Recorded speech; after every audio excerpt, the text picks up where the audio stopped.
Hey kids, we are live. It's time for another Tech Talk coming at you from Cuatro Cinco Studios. I'm Hex Ray Vision, followed by an all-star panel like we always bring you. I bring you the good guys. I bring you the David Feeder. I bring you the Rags to Riches. And we're streaming at a special time right now for K4K because he said I can come earlier but not later. So we all actually woke up early on a Sunday. So you owe us breakfast, K4K. You know, it's sad. I don't even know if I should say, but I guess I should.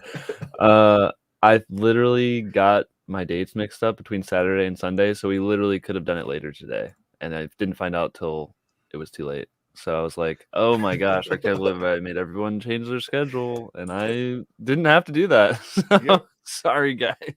You're worth it. It's not every day you get Jimmy Neutron in the flesh, showing up on stream, spitting facts. If I ever get a dog, I'll name him Goddard. You came out of nowhere from the streamers. I saw you one day, and you were already at like 4 trillion subscribers, and I was watching you go deep on all these subjects. Going, this guy is laying it out really thick, and I mean, being an OG, that's probably why it seems like you came out of nowhere. But you've been dropping some really amazing content. Your video that explains the bot, the AMM bot, is one of the only ones I could follow because you put the math up on screen that explains the ratios, right? And so when you did that, I was like, oh, it's just a calculator, basically, right? Well, it still does the buying and stuff. It's not just an edit, But yeah, it does work a weird way that a lot of people were thinking that LPs on the ETH side were like still going to keep a bunch of this pulse or whatever. It's like, no, they really do not get much. They technically do get more pulse than they would have got if they held like ETH or whatever. But yeah, they lose a lot of their PRC20. So we got a comment. You look like Hawk from Cobra Kai with the what's that? I don't even know what that is. So Cobra Kai is the remake of Karate Kid on Netflix.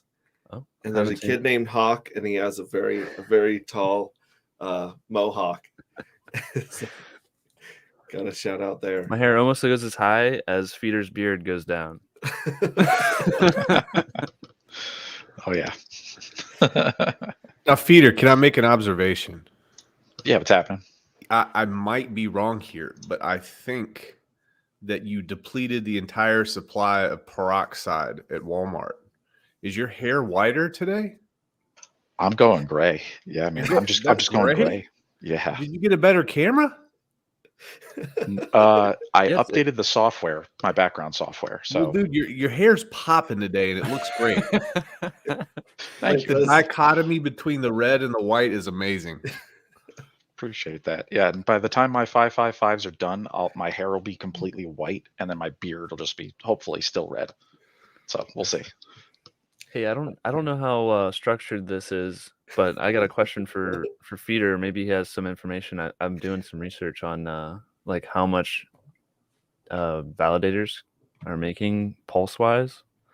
Like, have you any calculations on projections of how much? Because I've been trying to look at like Binance Smart Chain, and I have all these calculations, but I'm not sure if we should go off of like, are people going to be spending per transaction many pulse to equate to the like, can people, would they ever do, or is it gonna be super cheap? Because if it's really cheap and we have the same amount of BNB that people are paying in transactions on Binance, but it's in pulse terms, which is only 5,000, then it'd be like 50 cents a day. That's it, worth at 0.0001 dollar value for pulse. So I'm like, it's either that or people are spending multiple pulse per transaction to equate to like the USD value that to equate to Binance Smart Chain. And then that is a much more pulse, obviously. So I'm not sure what your calculations are. I gotta work it through some more. So the only guess I have on the staking website right now, so stake.v2.testnet.pulsechain, where you can go vote for the validators. the longest running validator that Richard had since the beginning of the testnet has only gotten 15 pulse. Then oh my, it is what That's- I think. Then it's the it's 50 nothing. cents a day. Yeah, for it's the nothing. whole. Yeah. Yeah. Okay, Yep. that's what I when thought. you spend on Pulsechain Testnet, Yeah, it it's is cheap like as it's hell. dust. It is nothing. It's like I love it's a that, fraction though. of a fraction of once Pulsechain's real. Like in the beginning, it will cost literally almost nothing. It's a fraction of a penny. Awesome. For a long time. Yeah. That's good for everyone though, because I was like, dude, we are going to be spending almost literally nothing to do anything on this chain. So yeah, smart. pretty much. Yeah. It's free to make a stake. It's free to transfer. It's like basically free. Yeah. Wow. And Okay. then Awesome. eventually the blocks will get full. So let's say 2 years from now. Okay. Now the pulse validators are probably mining a little bit more, and maybe cost you a penny, maybe cost you a nickel, maybe 10 cents to do something on Pulsechain. And that's the where price of it'll pulse would snowball. also be higher too. So then, Exactly. Yeah.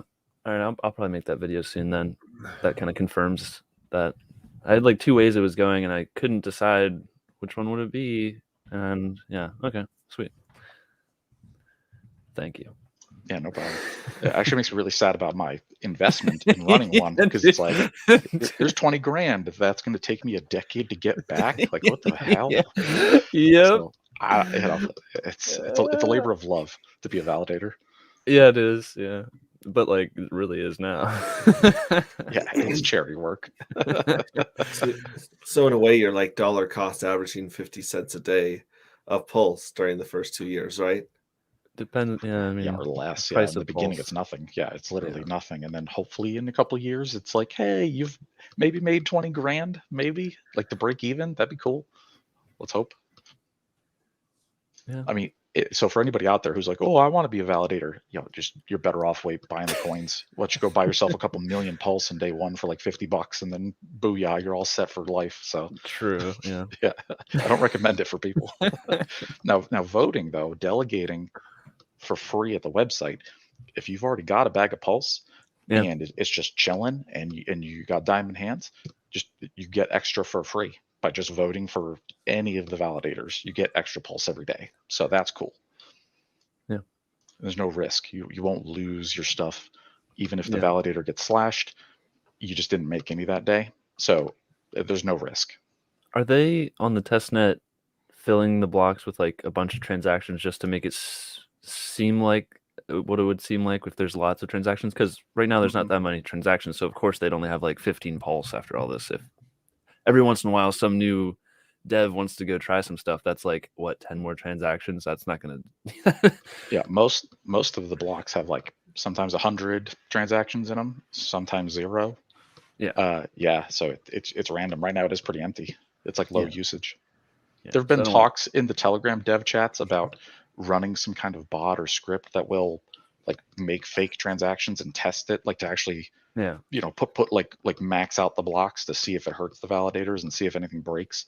I think that'd be a cool idea. Yeah, that'd be cool to see how, especially see how the fees rack up, see if it's anything else like more significant or something. Yeah. So we just figured out why K4K, why his ascension has been so steep. Because apparently he sold his soul to Jawa, who also made your background, right? Was it Jawa? This one? Did he make this one? Jawa made me this one. one. Me to ask you, Brandon. Ask if Jawa's because there was a guy who why emailed won't make me a logo and a banner. Make myself one. Why? Jawa did make me some stuff. I don't know if this one is his, unless he's the same guy who emailed me some of these logos. Because some guy, I think it was Jawa, made me this other one where it was like literally a copy of some Jimmy Neutron art.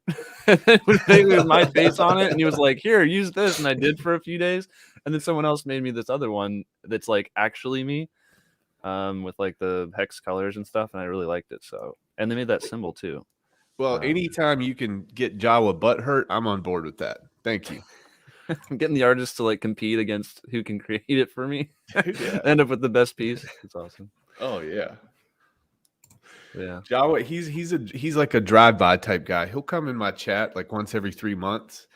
And the second that I change the discussion from what he wants, he's just out, man. But it's okay. I love him. It's a safe space. Come through every 3 months. I still love you, Jawa. Now we were talking earlier about the rewards for the validators. Obviously, it's not live. Obviously, people aren't, because PulseX is going to run on top of Pulsechain. That's correct? Yep. Okay. So once you got a lot of degenerate gamblers and trading bots just doing a flurry of activity, that's going to change the reward quite a bit, right? Right. That will help fill the blocks. Yeah. And then that'll also burn the amount of pulse that's going to be burned from each transaction as well, right? Yes. So those are two things we expect to see wrap up. Other than that, any other updates on the testnet this week, David? Nothing yet. Well, for me personally, we took down the Discourse Syndicate test validator. It's down for maintenance and upgrades, and we're beefing it up and doing all kinds of stuff. So what I did as part of the test was I just unregistered it. I went to the staking website. I clicked on validator registration. I was using my validator's wallet in Metamask, and then I unregistered. Now, for me, I had another wallet where I was delegating to my validator, and my stakes were just gone, and my pulse was just auto unlocked. But I've seen pictures of other people on Telegram where they go to the active stakes webpage and it's like red now and it's stuck and they can't unstake their stakes to my validator. It's like locked up because it's missing. So I don't know if that's a feature or a bug or what, but that's going on right now. You just lost all your money. That's but it's there though. Like, but it's red and it shows. So like, it's like must have showing coded it in. Yeah, that is interesting. Yeah, Because like someone had to code that. It's not just default. Yeah, exactly. It doesn't do it all on its own. It's like somebody made those settings. So if your validator's like gone, but I don't know why it's locked, and mine was unlocked. It just vanished. So people are getting different reports, which is strange. So that's something that they're definitely going to have to work out, is if your validator goes offline for maintenance or whatever reason, somehow it kicks your pulse back to you, because I believe it's a 24-hour period right now. The era is 24 hours. So if you validate or delegate your pulse to a validator, it's with them for 24 hours. But if they go offline, I wonder if there's a way to kick it out sooner. I hope we find out soon. Yeah, I'm not sure if anybody who had those red stuck stakes, I don't know if maybe after 24 hours they were able to just unstake them and clear them out. I'm not sure yet. That was it. Could be. Hey David. Is there any other chain that's very similar to either Binance Smart Chain? I was looking at AVAX, and that one has they have a double chain system where they like have their smart contracts on a separate layer or something. I was reading their docs, and it's a little bit different, I think, than Binance Smart Chain, because I was trying to compare the transaction data and their gas limits and stuff like that. And I want is there anything that's very similar to Binance Smart Chain? Because that's what Pulsechain's kind of based off of, right? Yeah, Pulsechain is really the Ethereum Geth, and then the Binance Smart Chain. And they took the best parts of those and they GM'd them together and then made changes, and that's Pulsechain. So there's really, to my knowledge, the closest one would be like Polygon or Matic. Yeah. That's kind of like it, but it's not. But not really. That's really those are layer. It's not layer 2, not layer 1. No, like are they? Matic's like a side chain. It's its own EVM copy. Like I wouldn't call that layer 2. Like if layer 2, I would call like Loop Ring, which is that decentralized exchange that uses the ZK Snarks layer 2 rollup for Ethereum. That's layer 2. Gotcha. So Matic, it's like I'd call that a side chain or their own chain. All right. I guess I don't have anything to compare Binance to then for my testing that I'm doing. Yeah, not that I know of. It's the closest thing. Like if you want to like kind of see the future of Pulsechain, Binance Chain is a little glimpse. All right. Except you don't have to worry about people stealing your money like on Binance. Correct. So that's a huge. That's a huge better devs. Yeah, and their shit sucks, because what happens with Binance is those guys, the Binance like developers that work at Binance, they just start pushing changes to their GitLab, and all of a sudden validators start breaking. They can't catch up and sync anymore. It's just it's hot garbage. So Pulsechain's going to be way better. Oh, dude, I'm so excited. I'm so excited for launch. It's gonna be amazing. Yeah, me too. Counting the seconds. Cool. Do you have any expectation of when we might be able to launch testnet version 3 with all of the stuff added to it? I hope soon, because all you need for that is the Pulsechain sacrifice set, which is many months old. So yeah, they could do that, Any day and then they now. could just do a fourth drop for whenever they want to test the AMM bot at launch too. So like, I guess they're trying to do all of it at once as one test. They're probably going to do it multiple times, you know, just because it worked one time. And I mean, do you feel like it's better to do at least 2 tests before mainnet legit launch? the more the better. Yeah. Things working. Yeah, like why not? It costs, I mean, maybe not zero, but very little versus the catastrophic problem if there was a problem. Yeah, we don't want to have any. Oh, Pulsechain went offline like Solana. Yeah, but there can't be any of that kind of crap. Like no way. Or we had to roll. Yeah. We had to roll back, and all the validators have to rebuild and restart like that. That would suck. Yeah. Mm-hmm. So I'm going to actually make a banner for this because it deserves its own banner. When are you hoping that Pulsechain goes live, and when do you actually expect it to go live? Who are you asking? I'll go first. So if Pulsechain goes live in March, I will just like wet my pants in excitement. That would be so amazing if it showed up in March. I'm expecting June, July, more practically. That's me personally. What do you guys think? Well, why July? Out of curiosity, I've heard that a couple times from different people. Because I want to say June, but I throw on a month because you just always throw on a month or two. You know, it just it's like padding, right? Like I think I need $500 for bills in my checking account, so I better put $600 in there, right? It's like a mental, you know, it's just padding, a month of padding. There's nothing wrong with padding. Well, if we get one that's a hope, I hope it launches tomorrow. And then my realistic one would be, the fact we haven't seen the AMM bot go off, and I have some questions about what they're going to do about certain things, like where most of that large amounts of ETH are sitting, or WETH. It's not in AMMs. It's in Maker, it's in Compound, and Aave. That's where it is. So I'm not sure how they're going to, maybe those are just be not working. Could just do that. But so maybe 2 or 3 months from now, we'll see. I'm not sure what day that is. 2 or 3 months. That's like Richard's response. 2 months. 2 months. But that's just what it. Maybe 2 months. That's what I say. Cool. What about you, Dave? What's your hope date and what's your expectation date? Practical date. My personal hope would be like right after Vegas, right?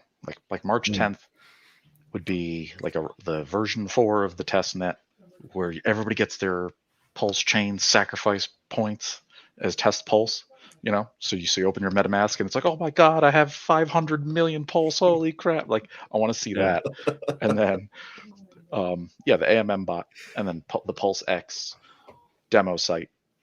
Yeah. So I hope that launches in March. We should be able to after basically Vegas. use PulseX in demo. Like they're not going to launch and be like, first time trying it. Like we're going to be trying it on testnet.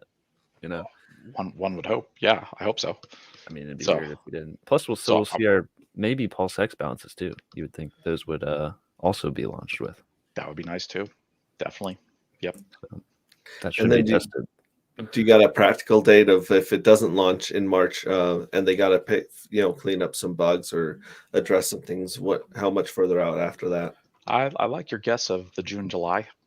I like that. I think that's reasonable. I think if it, assuming we don't run into any major roadblocks, yeah, that feels good. Like a nice mid-June, early July, July 4th, boom, like go live, launch, full mainnet. That'd be nice. Yeah. Worst case, hey, it could be August, September, October. I mean, Hex took 2 years, so yeah, man, you got to be prepared for the long haul. I think worst case is 2023. I think that's worst case. I don't know if August is worst case. That would mean we ran into like catastrophic issues. That Right. means like the validators keep crashing constantly, like it's broken, like that. That would be. We do still need to figure out somewhat of the incentive token, or at least unless Richard's just slow rolling it so that people have something to talk about until then, you know. But it seems like that he doesn't even have a name for it, or at least hasn't shared it. So it's because it's unimportant. It's just an incentive token. It's like Uniswap. Right. They just invented it. It's just like, here you go, guys, free airdrop. It's a shit coin. Like, what do you? Yeah, it's just kind of weird because you can't call it PulseX token because that's already taken. The Uni token. Hold those thoughts because that's going to go into the next one. But I want to hear about from Rags first. Hope for date and practical date. Oh, it's going to happen on March 31st at 0000Z. Yep. March 31st, midnight. That's your hope for and your practical date? Well, I mean, that's when it's going to launch. I've got connections, so I'm just like, you're right. You know, letting you know here. I thought you were just guessing that because there's not a 69th of March. And so you just pulled out the next best date. That's great. Now we can go into the PulseX, the mystery token here. A lot of people have been going online talking about why don't they make it a privacy token, which off the top of my head, I got really excited because I love privacy tokens. I would love for one of them to actually work. And I thought that could give the token value other than, you know, something that you accrue and dump for other tokens, which is kind of where it sits right now, right? So you are saying, go ahead. I was just gonna say, like we've got Hex NATO, so like it's available. You can make it for, I guess, pretty much most coins. It's just, is the incentive great enough for people to care enough about their privacy? And until either you not having your privacy outweighs you missing out on all these gains, because you're not really making all these gains whenever you're, I mean, unless it's just a token you just hold and it appreciates and you can be anonymous while you do it, then you maybe do that. But it's also a little bit confusing for a lot of people. So the anonymity set isn't that great. And so are you really anonymous when you use it? So I think there's improvements that need to be made to even like Hex NATO and Tornado.cash, because it doesn't seem to draw a lot of interest, you know. And so it'd be cool if we could attach that to something, but I don't think that would like make people all crazy for the incentive token unless it was better game theory than what we currently have invented. It'd have to be something new, probably. So what would have to be added to Hex NATO or Tornado Cash to make them actually useful for privacy, besides a larger set of people going in? Some better incentive, because like right now do you really need privacy? Not really. Like, you don't. So unless you can get privacy as just an added feature while you're also making all these insane gains, then it's like, oh, well, I got privacy added on, you know, but that's not like the main drive to it. I think that's the only way you're going to onboard privacy. You have to like align people to be like, I'm getting rich. It just happens to be private.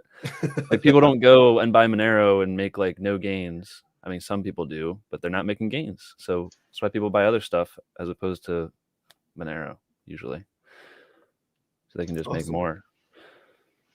Yeah, I'd agree with that too. Like you could try to build in the encryption portion of Monero into the PulseX incentive. We'll call it incentive coin.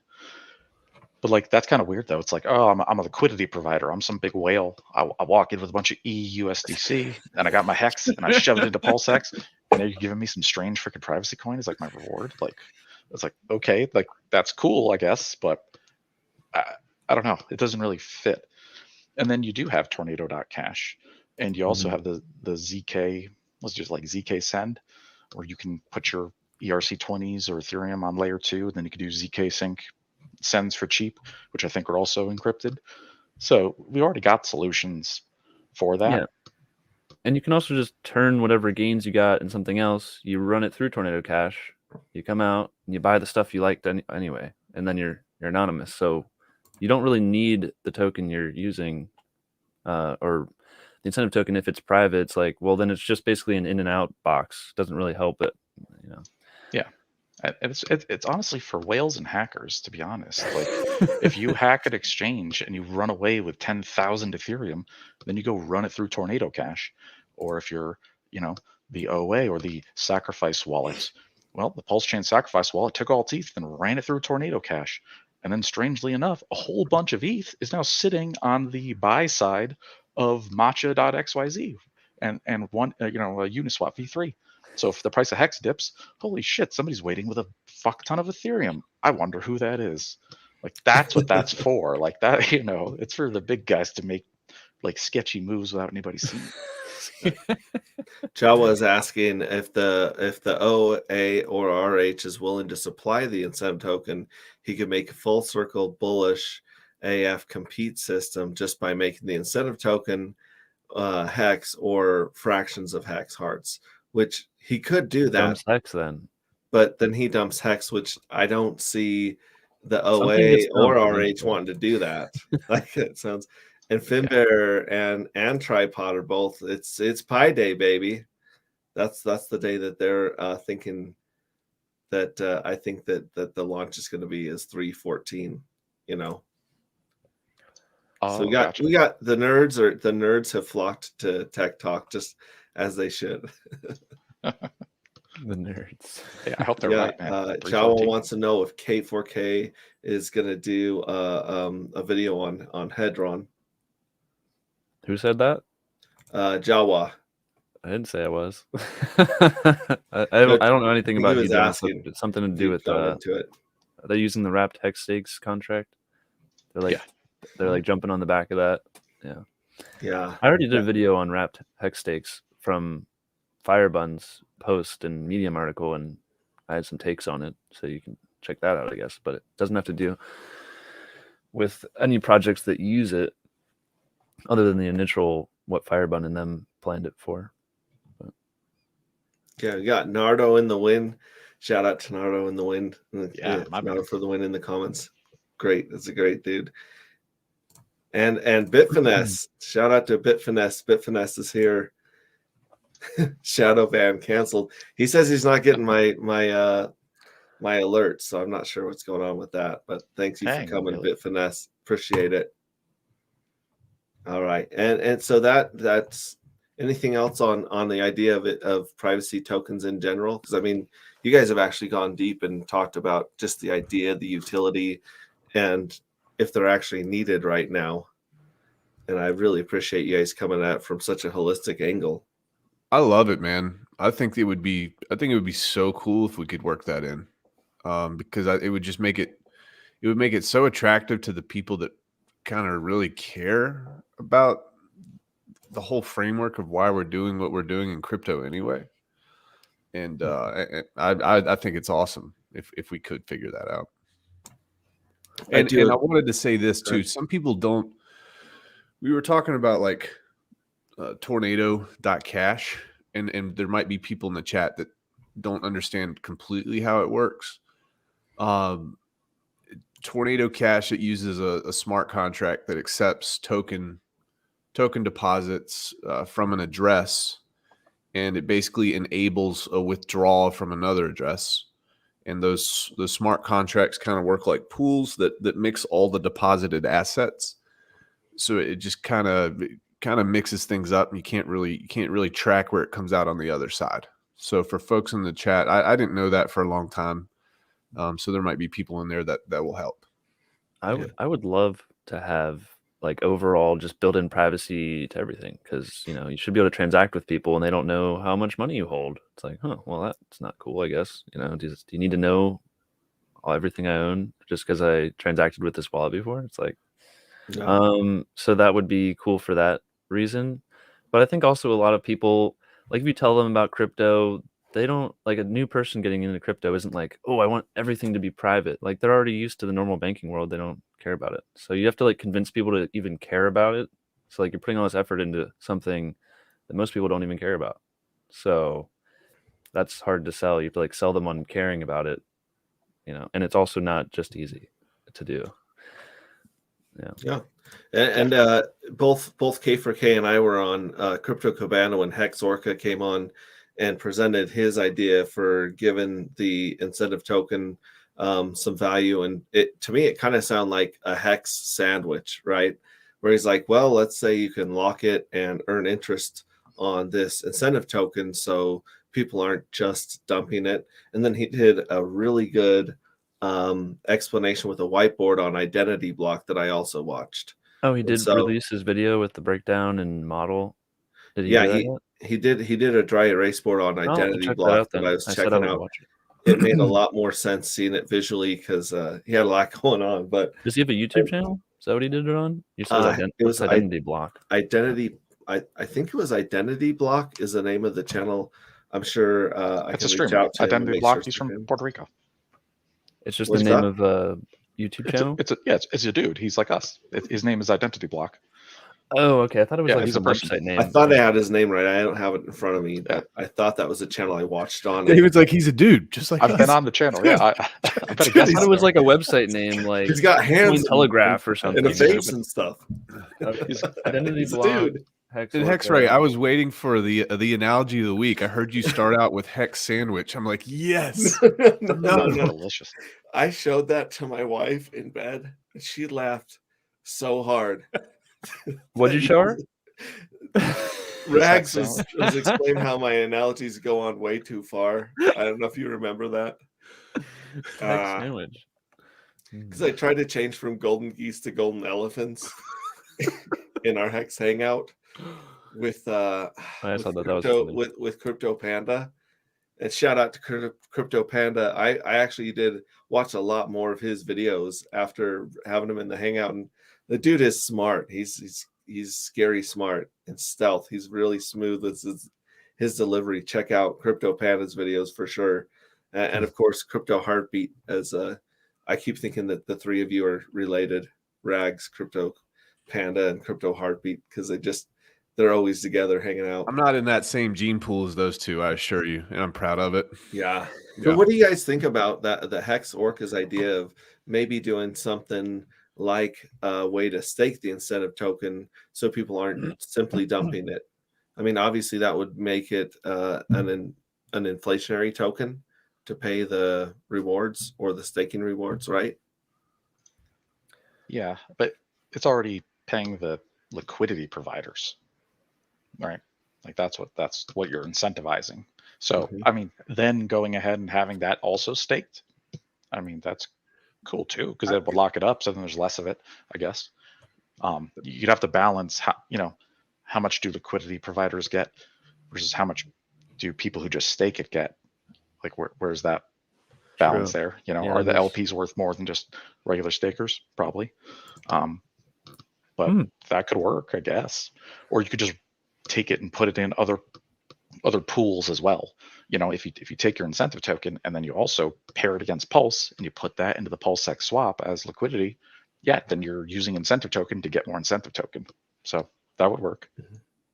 Would it be able, like people are talking about Cake and Uni, these duct tape tokens that are just thrown on there? They're saying, I'd be happy to get some boring incentive token if it meant we launched sooner. And I totally agree with that. The problem is that this token is also supposed to be a DAO token for voting and governance. Is that correct? I don't think you vote with the incentive token. That's just PulseX. Yeah, PulseX that's what for everything. PLSX is your voting DAO token. That's what you've sacrificed for. Oh, I thought the incentive token was the DAO token. Nah, incentive token is just some. That's how it works on most other places. That's how that does work. Yeah. Okay. But not here. Yeah, because like in Uni, they're like, oh, you can vote with your Uni. We own 99% of the Uni, so your vote does not matter.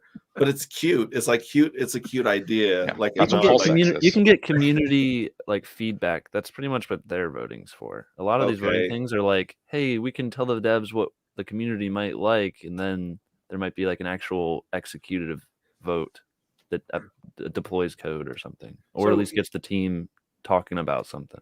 Yeah. I don't think people talk about this. You guys, let's hash this out. Talk to me about it. But there's incentive already to hold that incentive token. And why is that? It's because that incentive token is also kind of paired to the rarity of PulseX.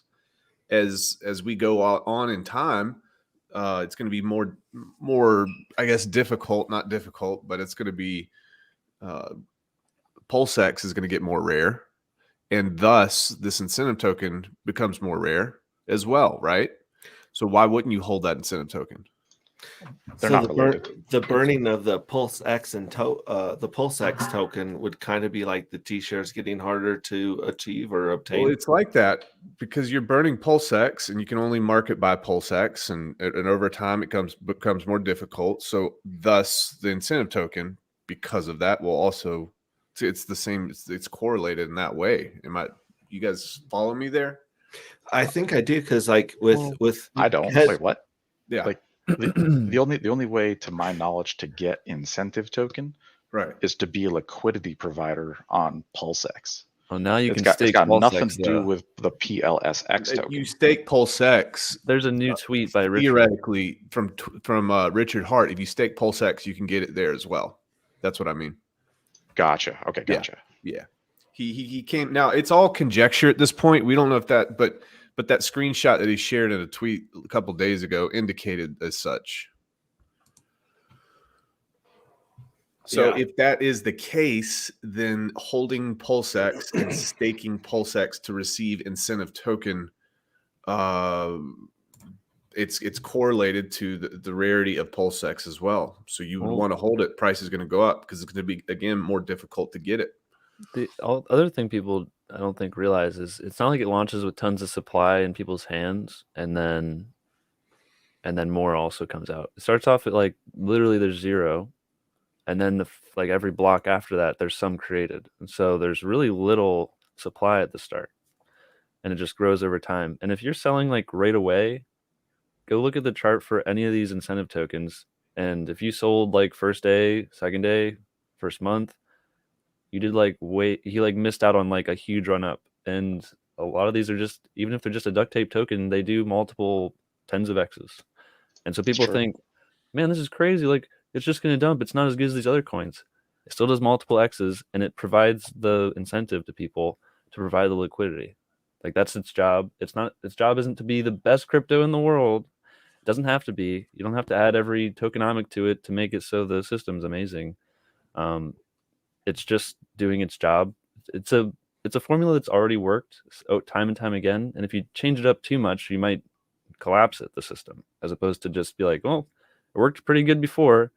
Let's do that again. That's kind of what Richard does. He's like, let's do that again, but a little better. No, yeah. So,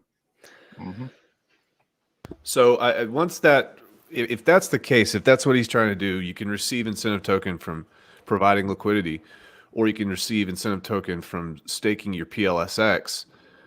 I think once people understand the importance of that and the fact that PLSX, it's more difficult to get it over time, then they're going to see the real power in the incentive token. And now it kind of clicks in my head, oh, that incentive token is a lot different than most of the things out there, because you're not receiving incentive token in the token that you're staking. It's air gapped. Can't sell down the price of the token that you're staking. But at the same time, why would you want to sell the incentive token if it's paired to the rarity of the staked token? Yeah, that makes sense. And that could be very interesting if that's a feature. If this gets added, that'd be sweet. It's brilliant. It's actually very, very brilliant when you think about it. It's like awesome, incredible. So yeah, we'll see. I love the air gap analogy. PulseX is like, yo, let me get this yield. I have the certificate that says I'm allowed to get this free money. Only me. And then you're like, oh, I can take this yield, and it doesn't remove the value of everyone else's PulseX back. You're not like lowering that value. When I saw that tweet from Richard, I immediately thought about you, and I'm like, K4K has been going hard on PulseX, and this is the validation that he's needed for the next. I bet you were doing jumping jacks when you saw that, dude. Yeah. I was. It's kind of funny. I had a friend over, and I stopped what we were doing, and I was like, yo, new news came out for this. We got to stop. I think we were playing a board game or something, me and a girl, and then I was like, yeah, this is really important. I have to make a video on this. I had to like it was on pause because I was just thinking of all these things of what am I, what does this change? This is really awesome. Oh, this is what this means. Oh, I was so excited to make a video on that, and I did. I made 2 videos. He had that look on his face that Clark Kent gets when he runs over to the phone booth. He's like, It's like he went all in, and he had, he drew like 2 diamond pairs, and then on the flop he gets another diamond. He just got another diamond. Yeah. So I'm stoked for you, man. I immediately thought about you. I'm like, he just got lucky as heck. What do you mean lucky, dude? I'd done the research. But you didn't know he was going to do that. No, I know you did the research, but that part was just icing on the cake for you. That's my point. Yeah, that's true. It was like icing because it was already like I'm like all in on PulseX pretty much. Right. Bobby Axelrod was asking about the clarification on the staking opportunity for the incentive token, and that was what is just an idea that HexOrc is bringing to the community, is the opportunity to stake that, so it's not just something you get and sell. So, and he says, I was playing a board game with me and a girl like Twister. No, we were playing the Disney game Villainous, if you've heard of it. That's a fun one. I like Disney game Villainous. That's good. I still go with Naked Twister. I'm not going with Villainous. It was a fun one. She was interested. She was like, "What are you gonna make the video about?" I was like, "You're not gonna understand anything I'm talking about." Right. I just don't understand why there's so much vegetable oil on your Twister board, Rags. That's the part that makes it. Why do you know it's on his Twister board? Are you playing? I could go a lot of directions, but I'm not, for the sake of the family element right now. All right. Yep. Bitfinesse, major hazard. I think most people will underestimate for how long Pulsechain, Hex, and PulseX will continue to be the best places to park capital. This could be the edge of finance for the next 10 years. I totally agree with that. Yep, me too. Absolutely. I mean, just look at Ethereum, now. I mean, now it's getting along in the tooth. So here we are to save it. But, like it's had a great run. So yeah, why not Hex and Pulsechain and PulseX for a decade or more? Absolutely. Yeah, and the game theory is crazy. Like Latin America says,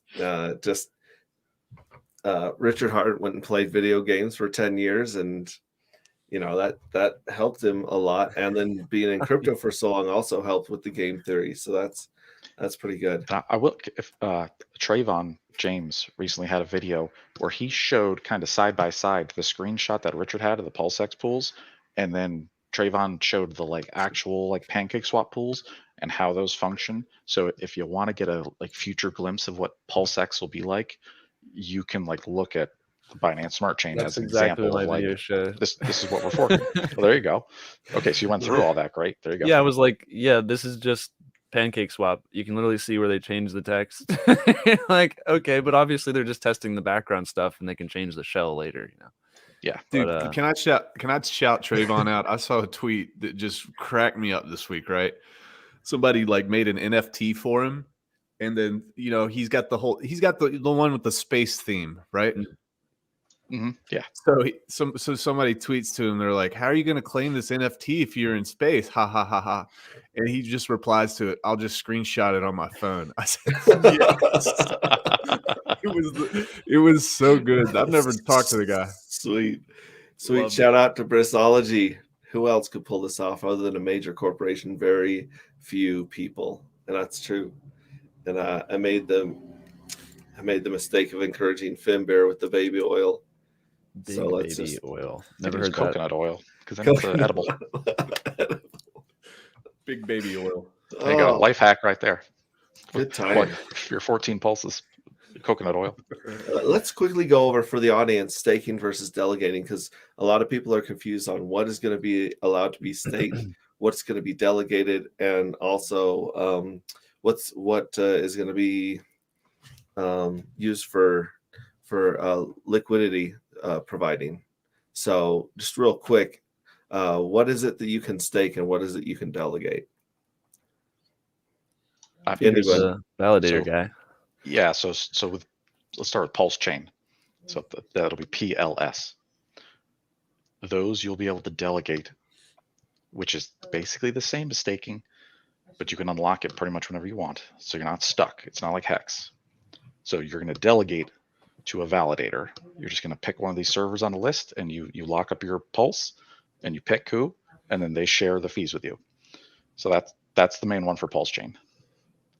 And then obviously Hex staking is, locking up for time. And then the PulseX, hopefully that'll have staking. You lock it up, probably no time, and then you get incentive token. But we'll see if that happens. And then liquidity providing, that's neither staking nor delegating. That's LPing, liquidity providing, where you take some coins and you put them on the exchange and you let other people trade with them. And then you get fees and incentive token for that.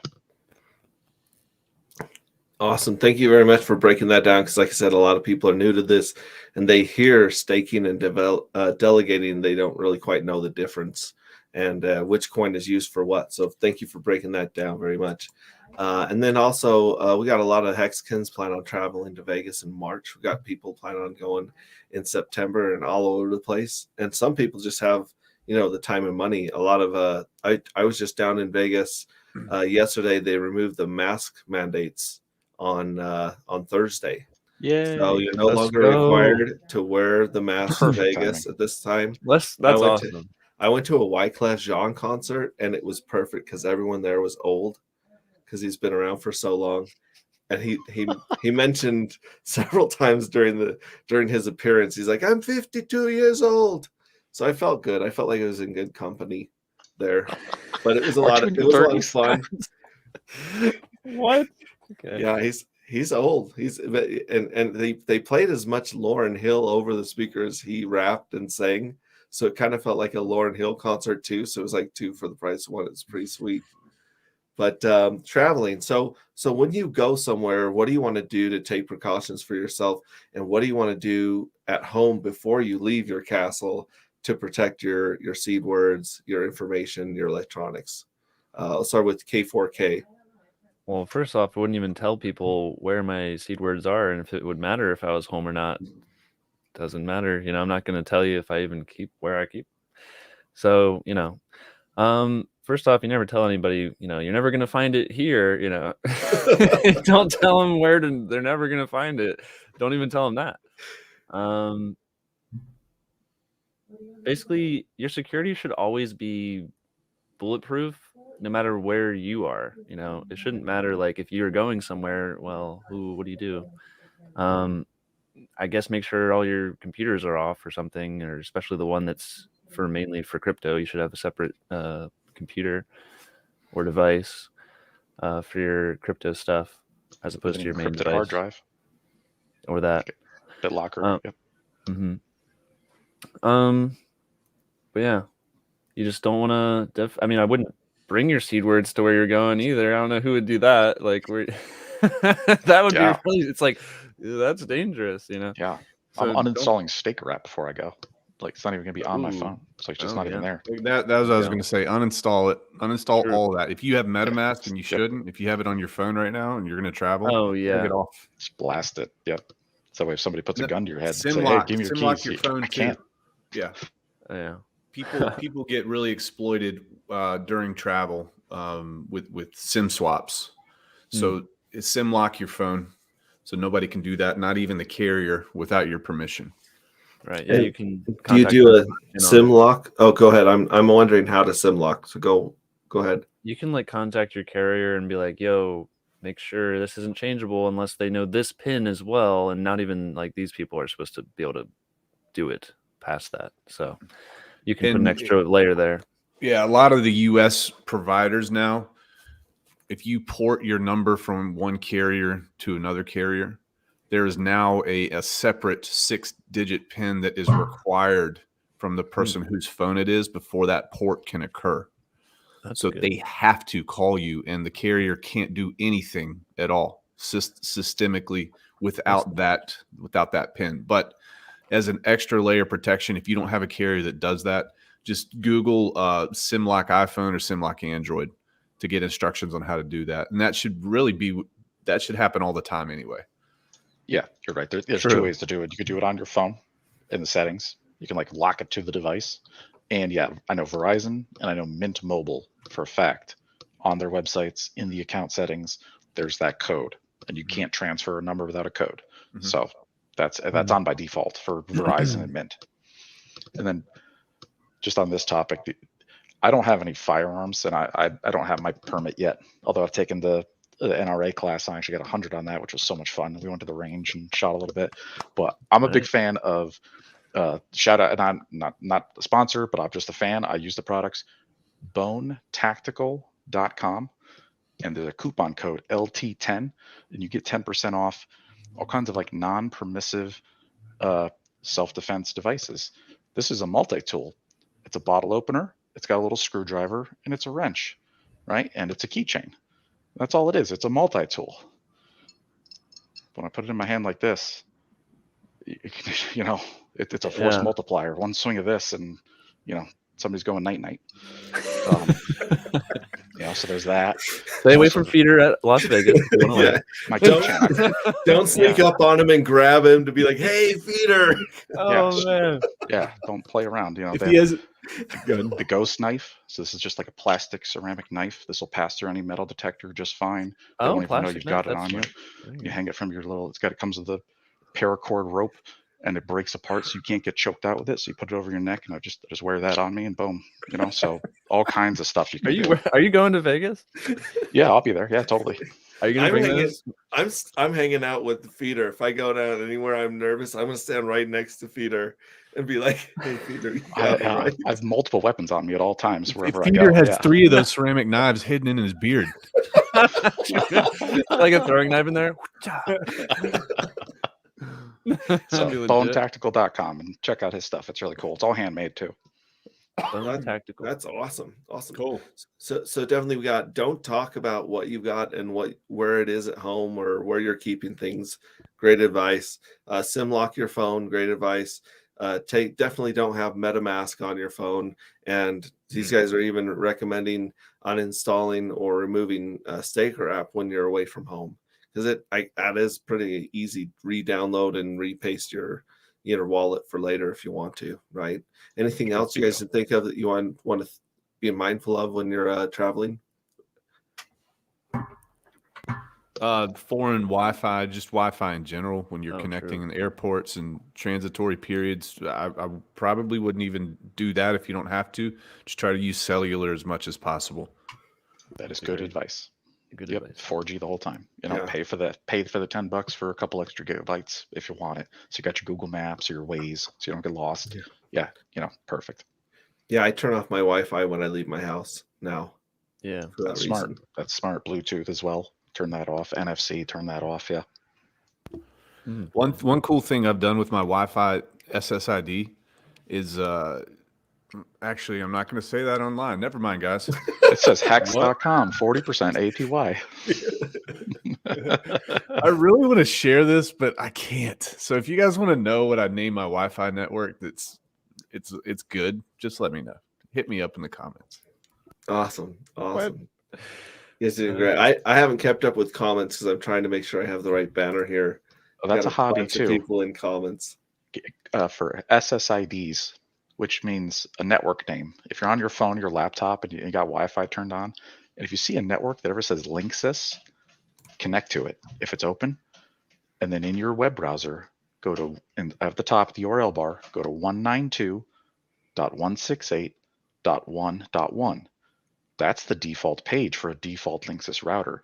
If the username and password is admin, log into the router, reset the password to something you know, and then change the SSID to hex.com. So lock them out of their own router and then change their network name to hex.com, and then they can't fix it and get out. And then it always broadcasts that SSID forever. So hilarious. That's next level from going to Walmart and putting the laptop screens to hex.com. That's like, you think that would be considered a hack and you could get in trouble for that? Oh, that's definitely against the Computer Front Abuse Act. And you go to prison for the rest of your life. Yeah, you just told people to do that. That's analogous to that ceramic knife that you're holding. Are you familiar with YubiKey, David? We got people mentioning YubiKey, and then we got a lot of people mentioning Fight Club, thanks to your your show and tell. Yeah, so UV keys are badass. They're like little USB sticks, but they're encrypted, and like you can do cool things with them. Like you can only unlock certain accounts or websites when the key is plugged into your computer. Or I think you can even do it so your computer will only boot into the operating system if the key is plugged in. So if you're leaving, you pull the key out of your computer, it can't be turned on or anything, like it's encrypted, and then you hide the key. So UV keys are awesome. Awesome. Thank you. This is not hacker advice. Yeah, please do not do this. I've never done it either. I promise. That does sound like fun, though. That'd be hilarious. Yeah, I think just by some of the simple steps you guys have mentioned, it would save a lot of people from heartache and a lot of people from hackers, for sure. So thank you very much. Let's see what's up next here. We've got the Richard Hart debate coming up on February 23rd with Peter Schiff is supposed to go down. I'm going to get my popcorn ready for this. It sounds pretty good because Peter Schiff he's not like a lot of the people that have debated Richard that just kind of think they've got a couple good gotchas and that's all they have. Peter Schiff has some very strong cognitive dissonance and a big ego as well. So I think we're in for a really good debate between the two of them. What about you guys? I think it's going to be like a deaf person talking to a mute person, but I'm there with popcorn. I'm stoked. And I'm there to hear what both have to say. It'll be interesting, but they're not going to get through to each other. I'm curious what all of like Schiff's talking points are and how Richard will, go about destroying them. I think he has a lot of good points to say. But yeah, I mean, it's like if the guy says, "Well, I only like physical stuff," then you're like, "Well, I guess you don't like crypto then," They might just have to agree to disagree on certain things. But it'll be entertaining. For me, it's like, first off, I think it's like Mike Tyson fighting a baby, right? Richard's Mike Tyson and Peter Schiff's a baby, so it's just a disgusting slaughter as far as a debate goes. We're going to be seeing some memes of that. Yeah, it's a bloodbath, But what you got to realize about Peter Schiff is he's been in the game for years. He's messing with the crypto community. There's pictures of him he's got his arm around oh God, who's the Mighty Duck dude who's got all that crypto? I forget his freaking name. Brock Pierce. Thank you. Or Pierce. He was hanging out with Brock Pierce in Puerto Rico, and Peter Schiff's son is huge into Bitcoin. Like Peter Schiff knows all about crypto. He's got Bitcoin. He's into crypto. He only fights the crypto community for views and money and pumping his own bags. He's laughing all the way to the bank. So he's acting. It's an game player. He likes crypto. He's just fucking with everybody because he sells gold and he sold gold for 30 years. So it's just an advertisement. But I'm excited for this. It's going to be a fun show. Yeah, that's going to be sweet. Isn't there something else going on? Incredible marketing, guys. There's from the 21st to the 25th, there's some Twitter Spaces thing that's going on. Did you hear about that? It's with apparently there's going to be lots of records taken of all these spaces and see what all these major accounts on Twitter and stuff are supposed to show up. It's supposed to be hosted by like Hexkins or something. I'm not sure who's. I saw something about some spaces that were scheduled. Right. I think that it's going around that debate where they're trying to get as much information and as much hype and as much awareness to this debate as possible. And I'll have to reach out to Gary and have him put that up here. Or if someone in the chat has a link or knows who's going to be hosting those, it's kind of like I think might have to do with like when Hex Orca did like the 5555 stream, like 5,555 hour stream or whatever he did, like straight that marathon. Is that how long it was? It was either 555 hours or. Yeah, I think that was it actually. Probably that one because it was really, really long. Would be a lot of days. Yeah, and then we learned years. Going back I don't think he did that. Going back to the security. Yeah, Jim Rat has learned a lot about. They've been talking about some of the mistakes that he made that could help the community. So, Finbear is predicting a rage quit. Jawa says it's going to be boring. I'm really excited about an opportunity for Shifts fans to hear from Richard and maybe hear about a crypto that works. You know, that's the only thing that matters. To really make. It's the only thing that matters. That's what this is for. And that's the importance. And everybody's got to understand that. It's not going to be a winnable solution, but it's going to be a marketable solution. And that's what we're going to have. Yeah. The bag holders on both sides win. Peter Schiff's audience gets exposed to Hex. The Hexkins get exposed to Peter Schiff, whether that's good or bad, whatever. You probably already know who he is if you're a Hexkin, to be honest.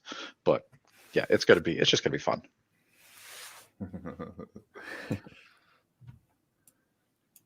Yeah, I got into a Twitter space last night, and let's just say I didn't go to bed till about 6 a.m. because of that Twitter space. Are you serious? Wow. Yes, what? I am very serious. Were you the lead talker? And I was the antagonist for sure. I was a massive antagonist. Tell us more about this. Oh, Lord, have all the mercy here. Yeah, I mean, I'll just be straight up here. I had a really, really good conversation with, I guess it was mostly with Inviting Freedom. So you know her, Hexkin in the community here. And I was basically just I was sticking up for law enforcement. I was providing data.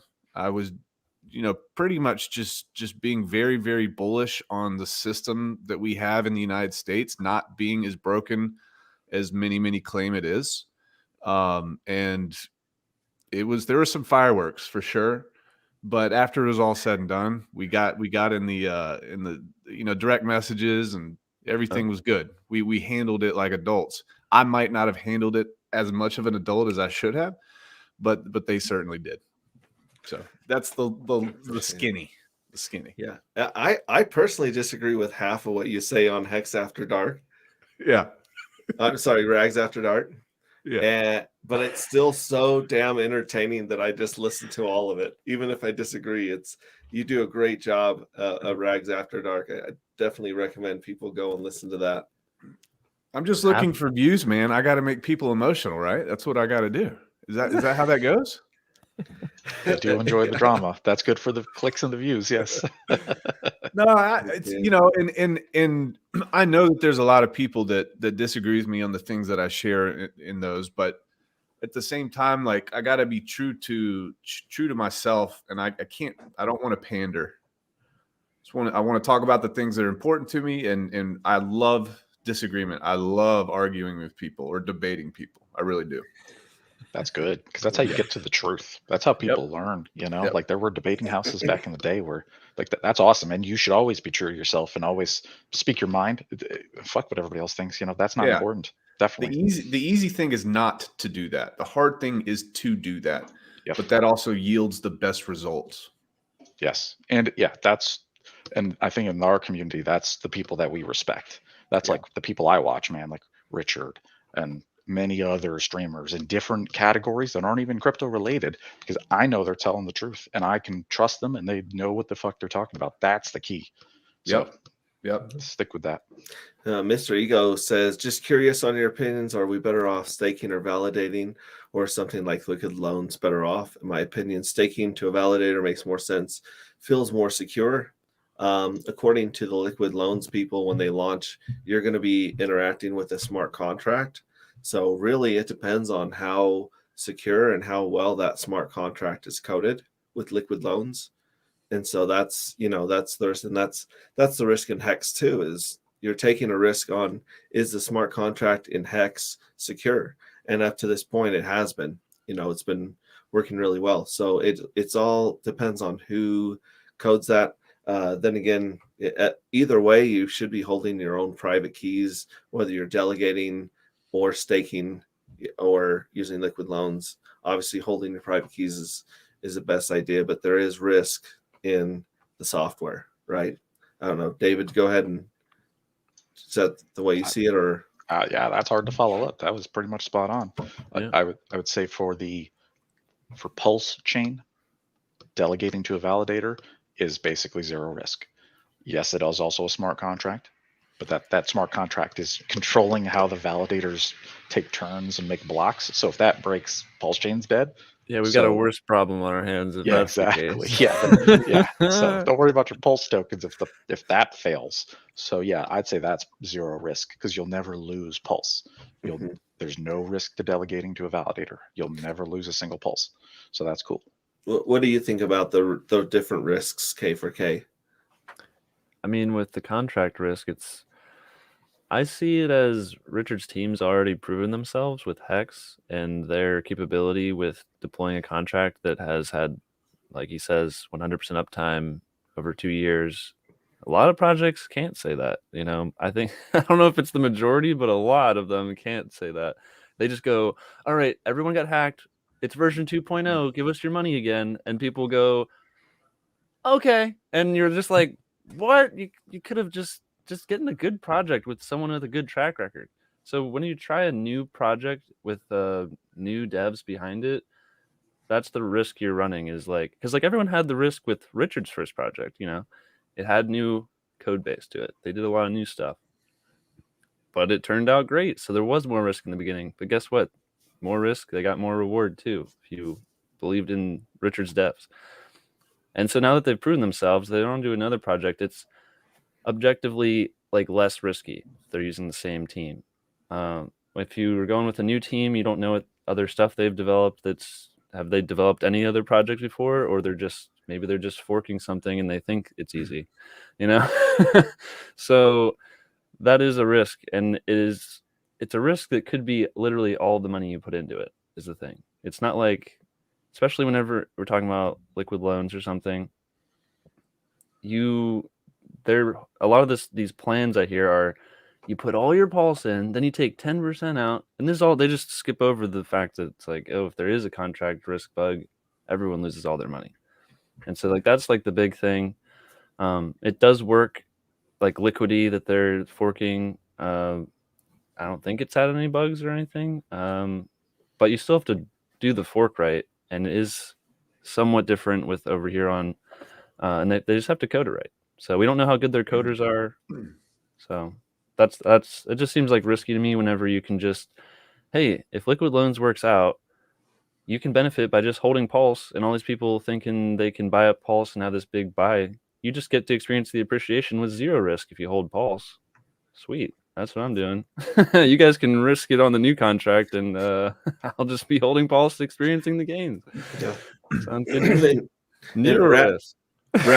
Rags, you've talked quite a bit with the Pulse, or sorry, the Liquid Loans team, and you've been digging into them and their devs and stuff. What's your take on what's risky and where you put your money? Yeah, I've always said this message. We've used the word risk quite a bit, and I'm all about risk management.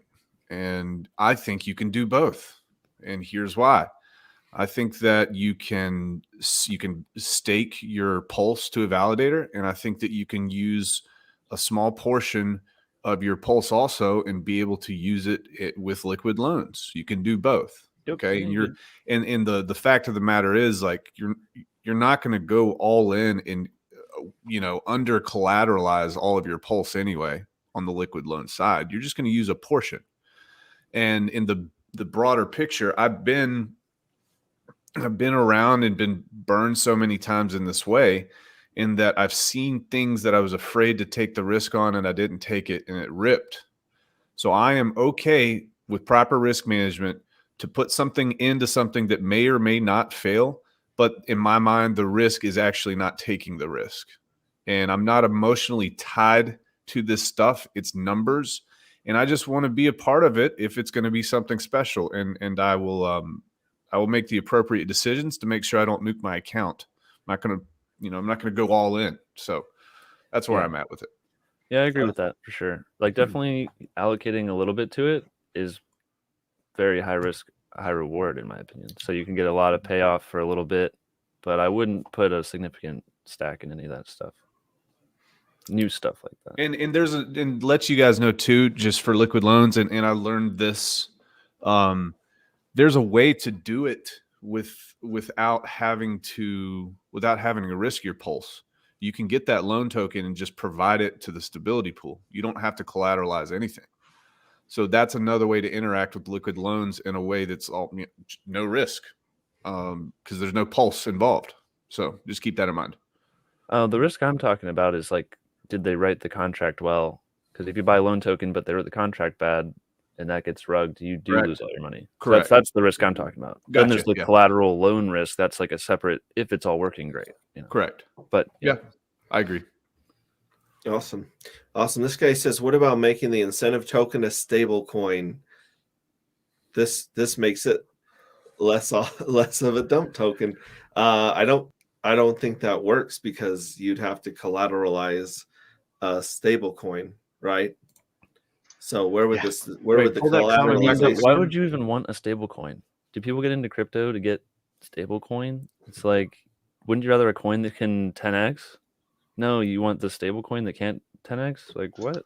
Well, that would take care of that checkbox for Richard, though, because he wants vertical integration and we don't have stables necessarily. Circle's gonna come. Like USDC, they're coming to Pulsechain because they did AVAX and a bunch of other shit chains. So totally nice, good to know. It's already happening. Because then you'll be able to just take, we call it PUSDC, right? That's native on Pulse. That Circle issued. You can send that right to Coinbase and you can spend it right on your Coinbase debit card. Boom. Is there any advantage to creating a new one? Yeah, I would if I was them, because if they don't, because here's what's going to happen, right? And this is great for like the Pulsechain sacrifice wallet, who's got like $200 million of USDC on Ethereum. He's going to get a free copy of that on Pulsechain. So if Circle comes along and they say, hey, we like Pulsechain, we're going to activate all those old coins. Well, you just gave Richard $200 million of money that they have to have banked up in a bank account. Hey, we don't know if it's Richard or not. Sure. The Pulsechain sacrifice wallet.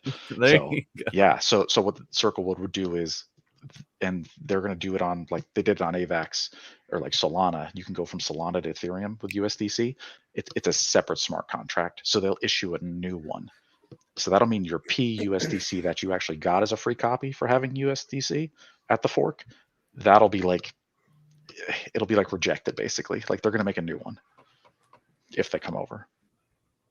Yeah. Cool.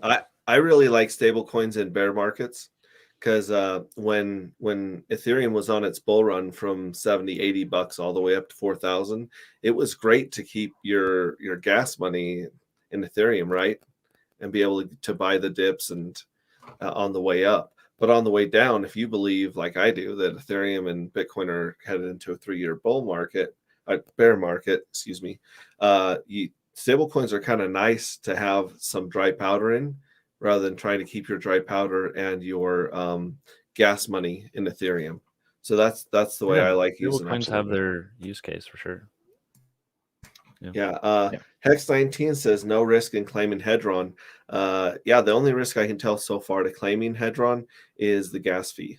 Like you're going to lose that money that you're paying to sign your transaction to prove that you have your private keys. Other than that, you're not giving permission to your wallet, or unless if you're buying Hedron, that there could be a risk to what it. Yeah, you're correct. It's just like any airdrop, right? Because I got Uniswap airdrop, and I had to spend a couple. I mean, back in the day, it was a couple bucks of Ethereum, right? And then I got a couple $1,000s of Uni, and then I dumped it and swapped it to Hex instantly. And then you had the ENS airdrop, where you had to pay some ETH, but then you got those ENS coins and you dump that for Hex. So yeah, same with Hadron. You go to Hadron, you spend a little ETH, you claim your Hadron, and do whatever you want with it. I'm planning on holding on to my Hadron coins for a couple of years. Definitely, because then you can go to the auction house and snipe give those them plenty of time to appreciate and go and buy some T-shares with them, right? If that works out, And shout out to Hex19. He's an OG, and we've learned a lot of things from Hex19. He's been a really great guy and contributor to the community. He helped with the Crypto Sparbook tour, and he was very open with his security problems that we've all learned from. So I really appreciate. The biggest thing he did was he had the biggest payday in Hex ever, where everybody got 26 Hex per T-shirt thanks to him. So we appreciate you very much. Thank you for the donation. That was a heck of a donation. Rags, how do you feel about that donation? Why are you hiding your face? You ever get in the shower and you're by yourself and you're thinking about something that happened in the past that was very embarrassing, and you get a feel of shame and just emotion, and just like you're in the shower and you're just like holding yourself? This is how I feel right now. David, you freaking savage, dude. Hey, appreciate the support from Pulsechain. Guys, smash the likes, subscribe. Appreciate that. Thank you very much. Yeah, and then the next thing I wanted to bring up here is we had Crypto Kool-Aid on not very long ago, and he's out of town this weekend. So what are the odds of Crypto Kool-Aid making it back from Florida alive? What's the over-under on this? I saw a picture of him the other day. So he is still alive, at least a day ago or so. It's not 0%. That's what I would say.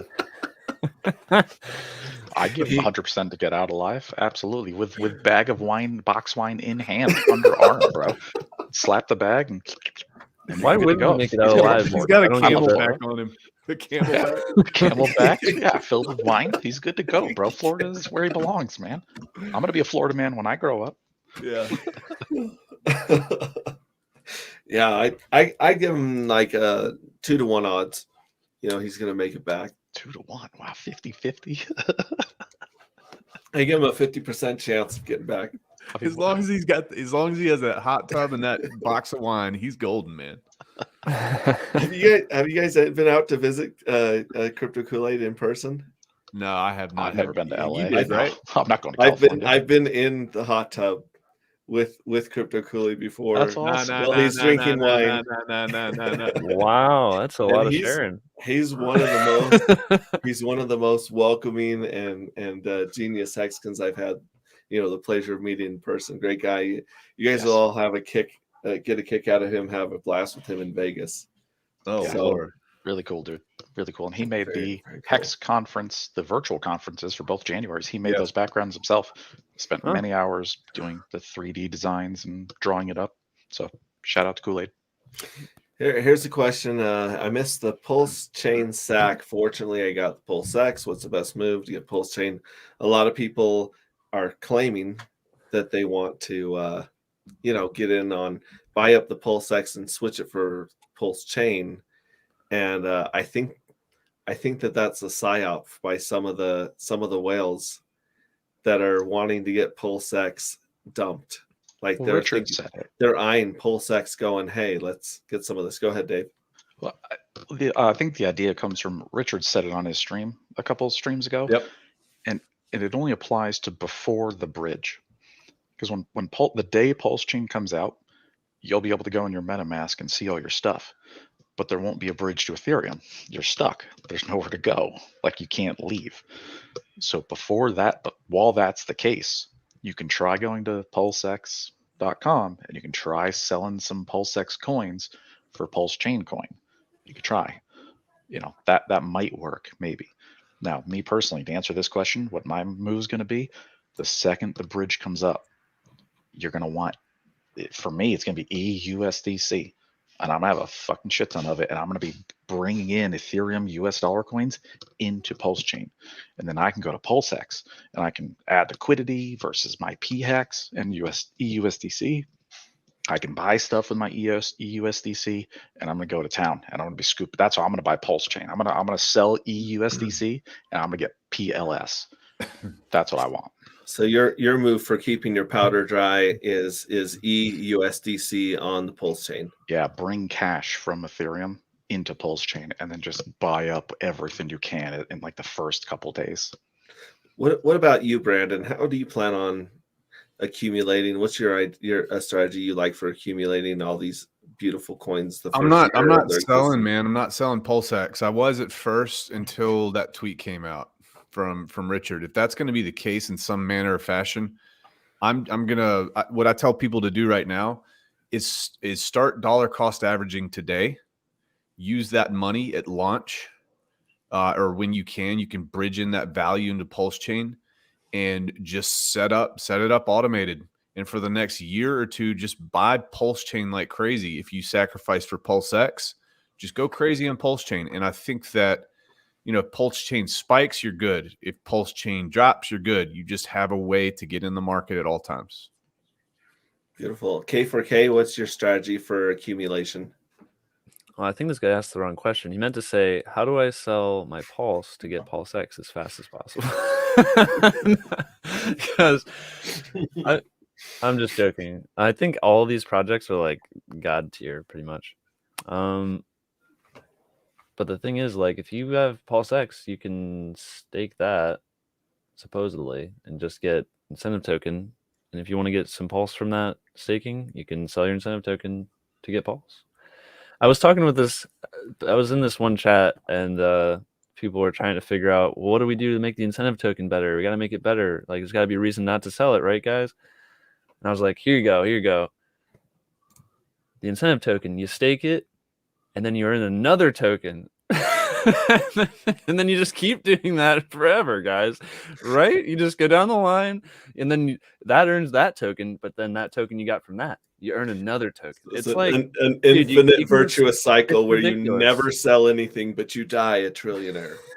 And then people are all the way at the end of coin 1000 are like, come on, guys, we need another coin. They got to have a reason to hold this. Well, yeah, what about this other we'll coin? Make another token. Crypto inception. Coins all the way down. If you stake that, you can get this other token.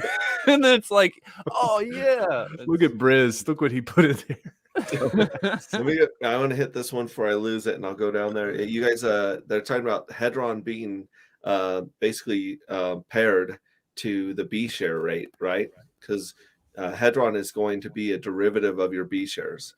So if your B shares, like today, B shares are like $4 or $5. I'm sorry, for a B share is $4 or $5. So they're thinking that the Hedron, because it's pegged to the B share, is going to be a fraction of the B share's value. So instead of $4, it might be 0.004 cents or whatever it is in ratio, right? So he says that might be the closest we get to a stability coin, is something tracking the T-share rate or the T-share price in USDC. What do you think about that? It's more of a bond. Like Hedron is to Hex what like treasury bonds are to the US dollar, right? So maybe and this might be true. That. Treasury bonds to US dollar, you'd have to explain that one. Like they're redeemable. Like, because what you can do with Hedron is you can take Hedron and you can go to the auction house and you can buy defaulted Hex loans or Hedron loans, pre-mints. So that should help balance it, because if you've got a bunch of Hedron and people are at the auction house losing stuff, like, it can't be worth too much. This comment below. I guess I gotta look into this speedrun thing. It seems like something weird, interesting, I guess. I don't know.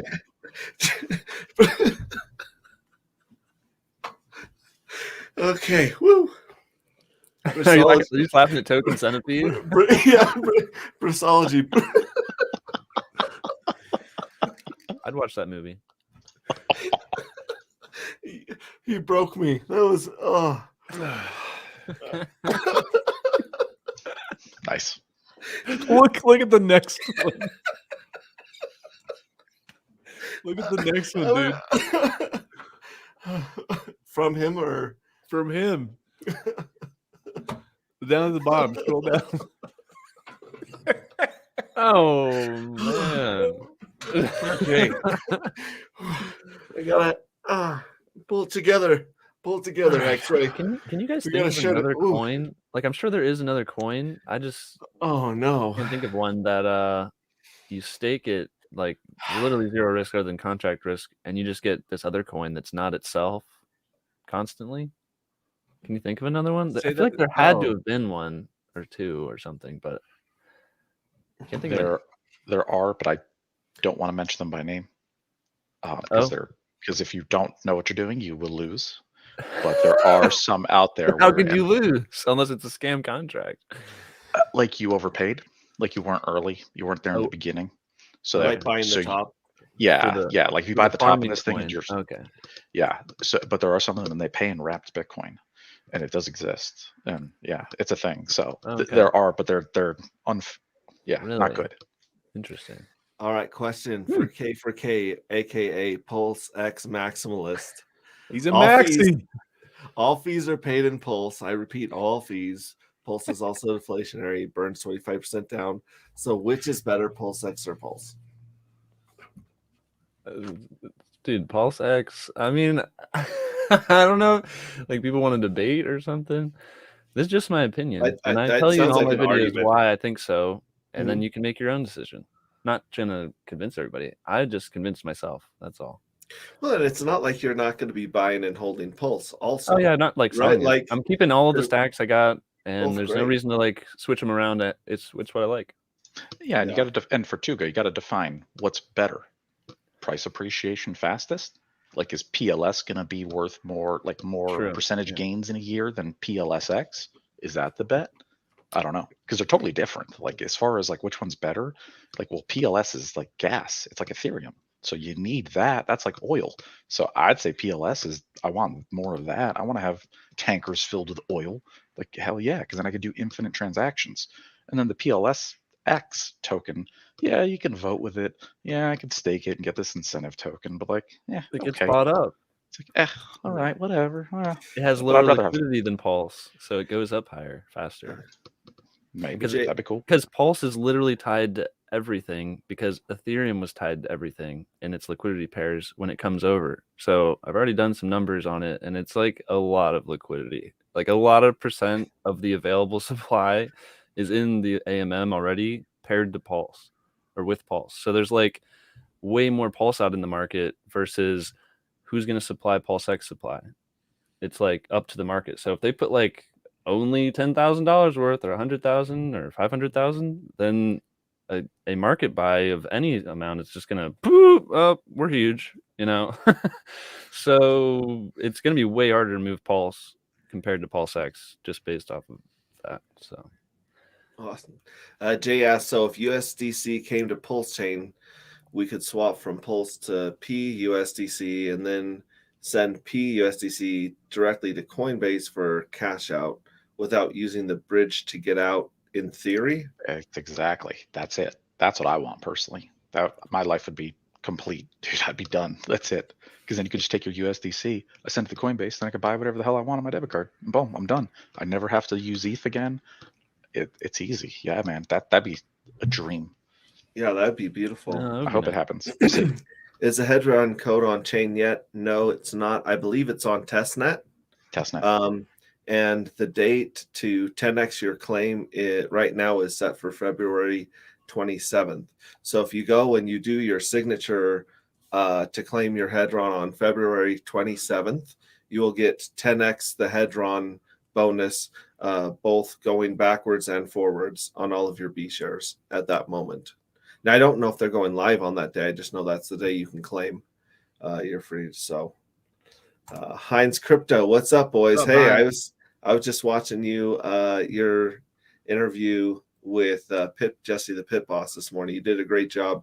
You asked a lot of really good questions that a lot of new people and people that just don't, aren't deep wouldn't know. You did a really good job breaking that down. Check out Heinz Crypto on YouTube, please. Check out, go subscribe, follow Heinz Crypto. He's a cool dude. Motley says holding ETH during the fork is not the move. That's one way to put it. That's definitely not the play. That's like how you get the worst amount of free airdrop ever. There's only one reason why you might want to, is if you like 0.1 ETH in a wallet, because let's say you didn't sack for Pulsechain. Yeah. Because if you only sacrificed for PulseX, you could end up in the Pulsechain with no Pulse in your wallet, and your PulseX is literally stuck, and you've got no gas, and you're you stuck. Need to toss it, and then you're good. But yeah, you can keep like 0.001 ETH, but you wouldn't want to put your stack of wealth in ETH versus any sort of ERC20, because then you're going to get literally those are direct copies over, and they're gonna have pools that you can literally sell into for Pulse, like way more than if you need a whole ETH to get a whole Pulse versus how much Pulse you're gonna get from like all those ERC20s you get copies of. You get way more. So, yeah. Shout out to Crypto Fitness. Yeah, we were talking about Orca's idea just a second ago, and also Crypto Fitness has some really good videos where he breaks stuff down and explains it really well as well. Go check out Crypto Fitness, follow him. Shout out to Motley Investor. Ooh, got him. Ooh. Oh, David, wait, he's talking to you. Why is he saying that? David? Oh, no, is there David in chat? Yeah, no, he's talking about me. Yeah, Motley saying that to me. PLSX is going to be better than PLS. Okay, that's cool. I've never heard this argument before. So, yeah. Sounds like a non-K4K enjoyer. Bobby Hexelrod says, I make a lot of videos about PulseX from the beginning. Yeah, and definitely, like, if everyone didn't hear me earlier, go subscribe and follow K4K. His videos I watch a couple of them twice because there's so much information in them. So really good information. K4Ks, obviously. Can anyone verify how the 1-to-1 Pulse ETH system stake copy will work? I'm on the belief that there is 1 Pulse per 1 ETH, but I keep reading contradictory statements. K4K, you did a really good job of explaining this in your video, how the ratios work. You want to take that one? I mean, if you're just saying like in people's wallets, then yeah, if you have an ETH in your wallet, you get 1 Pulse, like that's it. But automated market makers, it's different because we're emptying out basically almost all of the PRC20s once that's forked over. And the way we do that is that we have this bot called the AMM Fixer bot, and it comes in and it can mint Pulse. It just goes bloop. Here's lots of Pulse.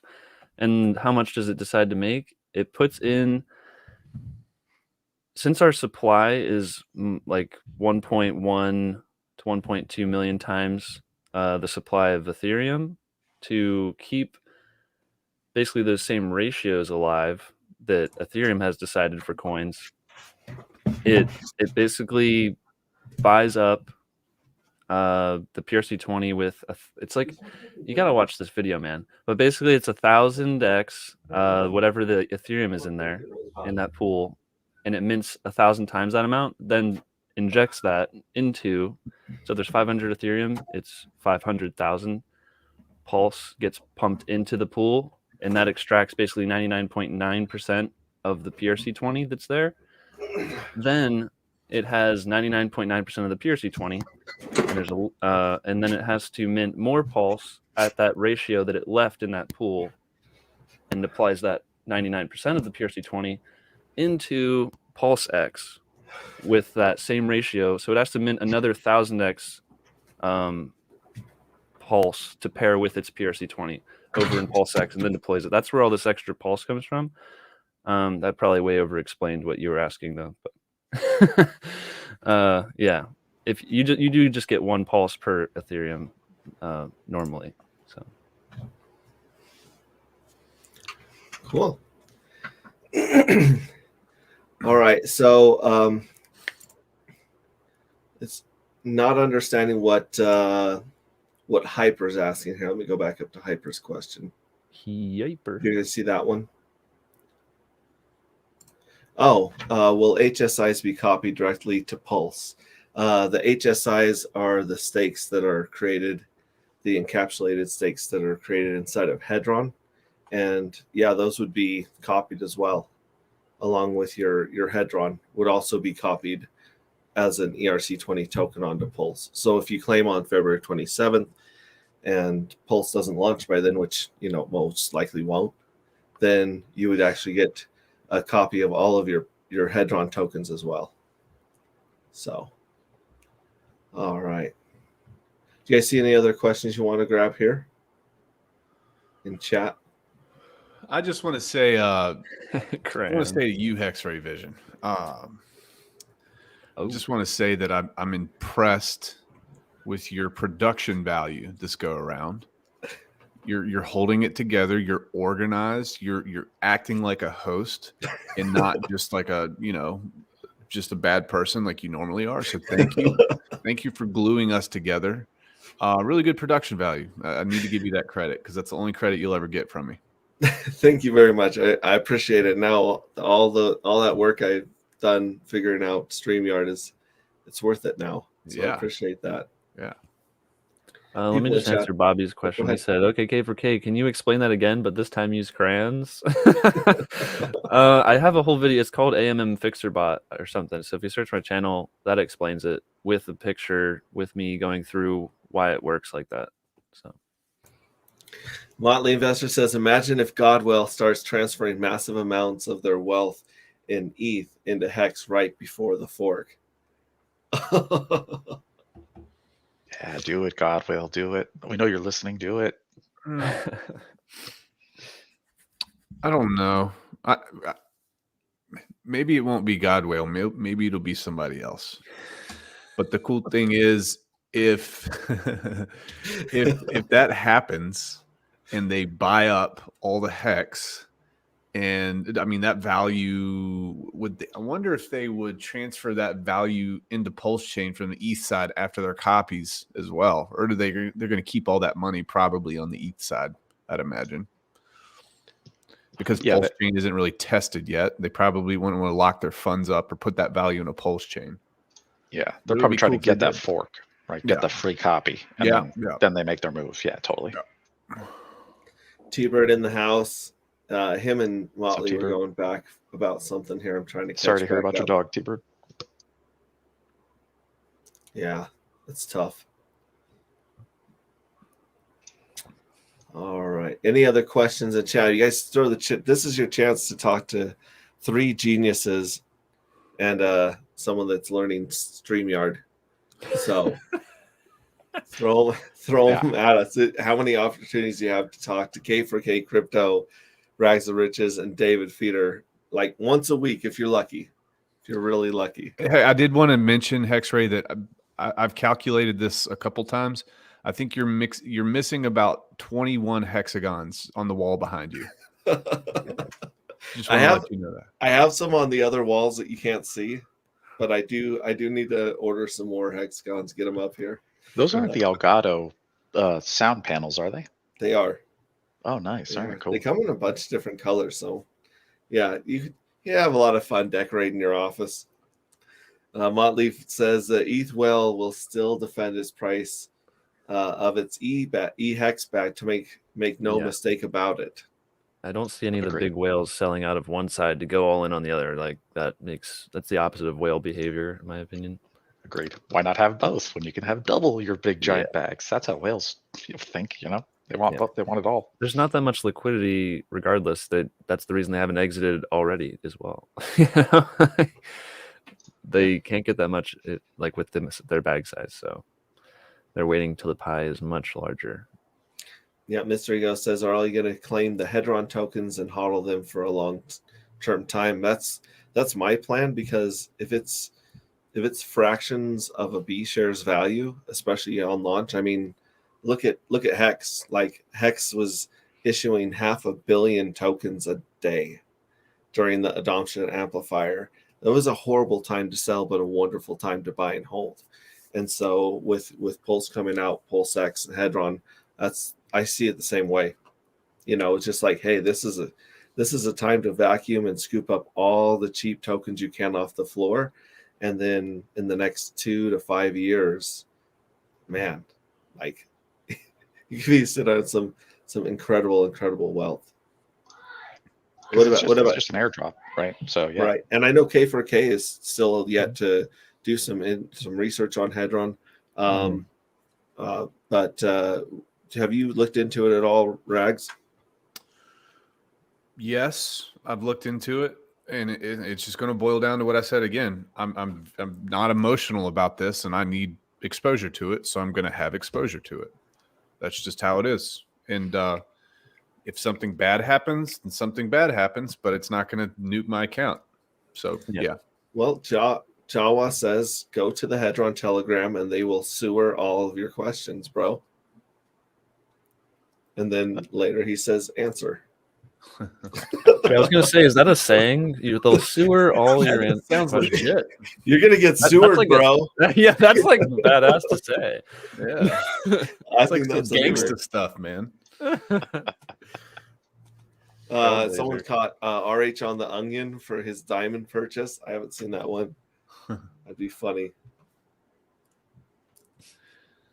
All right. Hypothetically, if you had $1,000, how would you invest it at this time? No coiner. Go ahead, Regs. I would buy an annuity at 2.5% and get $2 or $20.50 a year for the next 7 years. You Or wouldn't just put it all in black? in this case, you know what I really would do? I guess what would I do here? I'm not gonna sacrifice at this point. I would probably snatch up Hex and get it copied over, and then probably when I get the copy, I would take my Ethereum Hex, bridge that over into Pulsechain as well. And then I would probably get a nice little portfolio of probably 50 to 60% Pulsechain, or maybe, Pulsechain, PulseX, and then maybe be able to sacrifice for a couple of the others. I think you could turn $1,000 into a lot of freaking money in 24 months. A lot of money. This is the best opportunity for anybody that has a small bag, probably, that you'll ever find in cryptocurrency. I really do believe that too. Yeah. You can stake. You can interact with Hedron. You can interact with Liquid Loans. You can interact with PulseX, Pulsechain. It just doesn't stop. See, So that's cheap. you said Perfect. that's what I would do. If I only had $1,000 and I'm brand new, no coiner, and I don't know anything, and I'm just starting, I would take $1,000. I would buy Hex. I would wait until the end of February here. I would take all that Hex. I would put it into an HSI on Hedron, and I would 5 it. And then I would keep getting more money from a job, and I'd keep stacking up money on the side. But I want those HSIs ready to go for the Pulsechain fork, because then in the future I could be minting Hedron on Ethereum and on Pulsechain, and I've got my Hex already staked and locked, and you're ready to go. And then you get more money and buy more coins. Once Pulsechain comes out, PulseX, I would take free cash, dollar cost average, and just load the boat. I would love free cash.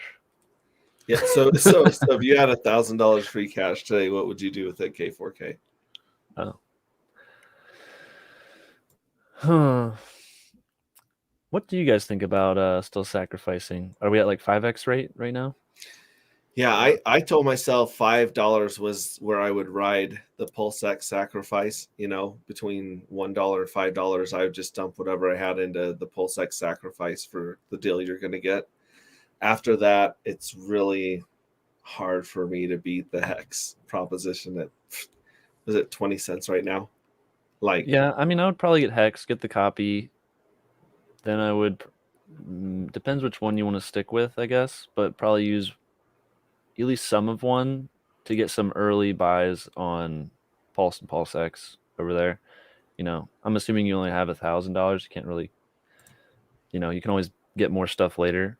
I would get some PulseX for sure.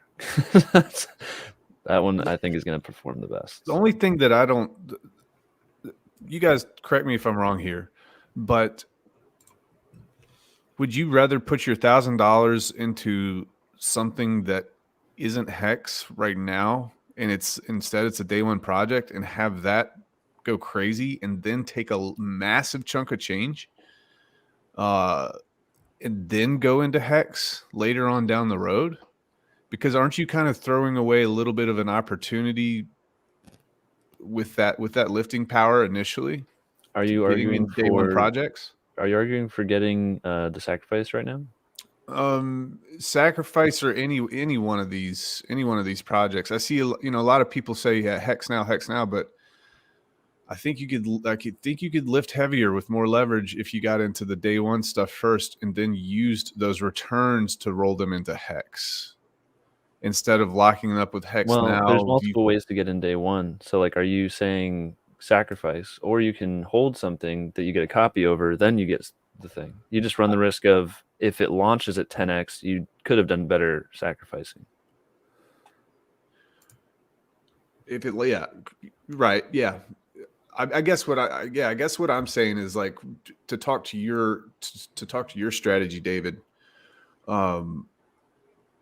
What's gonna run harder for somebody with a smaller bag?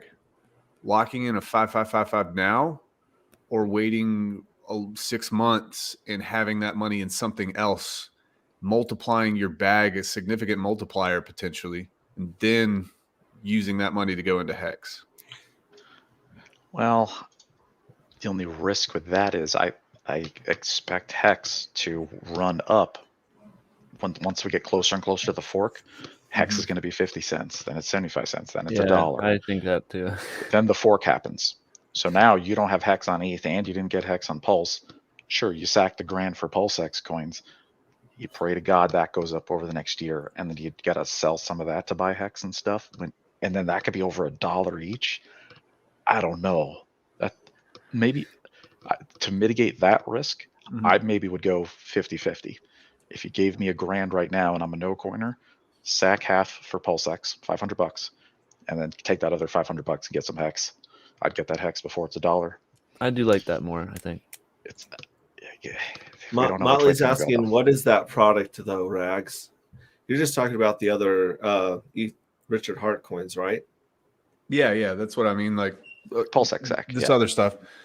Yeah, I mean, if hex hits $1, hex even, what is the hex price right now? Like 20 cents. Yeah. So if hex went to $1.50 in the next year, for example, that's a 7.5x on your hex, as opposed to putting $500 or $1,000 into something else, maybe PulseX or Pulse or whatever, that will probably do more than a 7.5x in the next year. Mm-hmm. And then you can take a much, much, much, much bigger chunk of change and roll that into hex and use that tool in a very strong way. So I just don't want to waste that initial economic energy. That's just my thoughts on it, though. I get what you're saying, and I also would I agree with that. Yeah, because Pulse and PulseX being brand new, they're going to make many X's immediately. Maybe way more than hex going to $1.50. It's only a 7x. PulseX and Pulse are going to do like 10x, 100x. Within a year. I think hex at this point, it can't do another 1,000x. Sure. I think hex is kind of seen as what Bitcoin is seen in the traditional crypto world right now, which is you get your gains, you roll it into Bitcoin. In the Richard Hart ecosystem, you're going to get your gains, you're going to roll it into hex, and you're going to stake it out. And with the T-share functionality and all that, you're going to make a lot of freaking money. So I think hex helps you hold on to those and grow it massively. What do you guys think about the pattern repeating that we've seen during Big Payday and both sacrifice phases, which is you get the run up and then everyone sits there and tries to beat everyone out the door with their cash, and the price crashes right before the actual event. I think I'm expecting that on the release of Pulsechain myself. Bingo. That hex is going to do the same thing for Pulsechain, and you'll know that Pulsechain's coming soon because the market can smell it. Richard won't even have to say when the release date is, but you'll just look at the hex chart and it'll be green candle, green candle, green candle. It's be like, man, it's been going up 2 weeks straight, 14 days in a row, all green candles. Pulsechain's right around the corner then, because it's just the subconscious of the market. And then Pulsechain gets launched, and then all the people who bought hex in preparation for that, they're going to dump it. They're going to take their cash before the fork, it's a strategy. Not my strategy. I don't recommend doing that, but you can make a boatload of cash. You buy hex now at 20 cents, and pre-Pulsechain fork, it's probably going to be $1. And then you can just dump it. You can just walk away with 5x your money. So people do that. So I expect that to happen too. Do you guys think people will sell their Pulse, for example, for less than the average sacrifice price they paid? Yes, some will because they're idiots. Yes, the price of Pulse will go lower than what people sacked for it because they don't realize what they're doing. Definitely. You don't think those whales are going to buy that all up? They're going to let some other whale come in and get some big dip?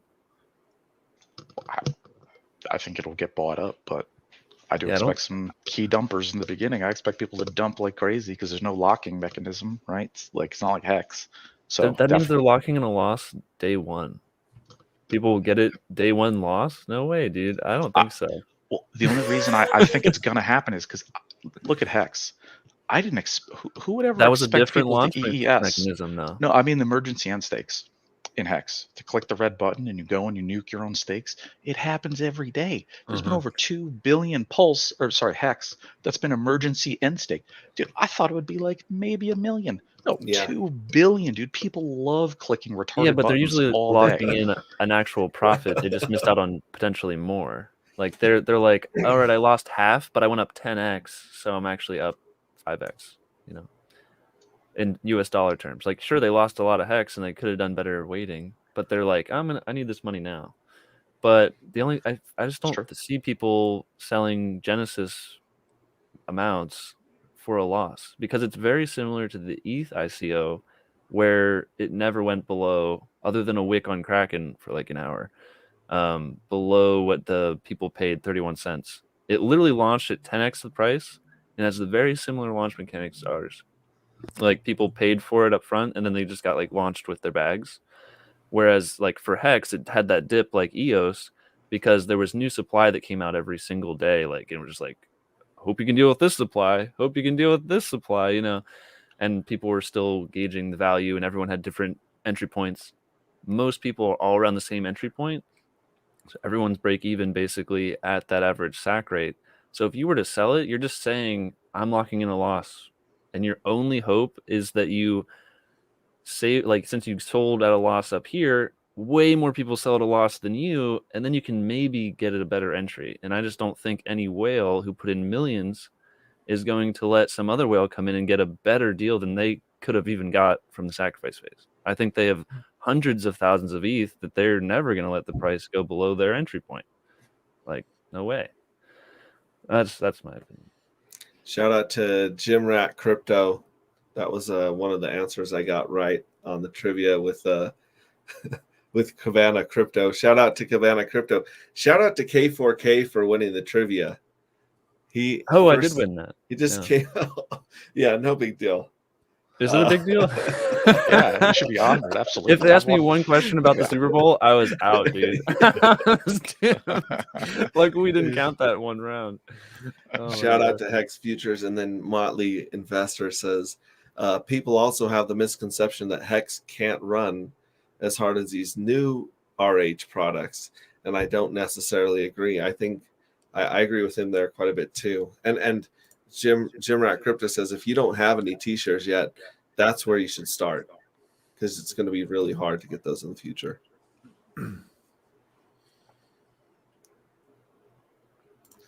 This guy says, what do you guys think about yield farming E-Hex, P-Hex versus creating a Quattro Cinco Hedron stake?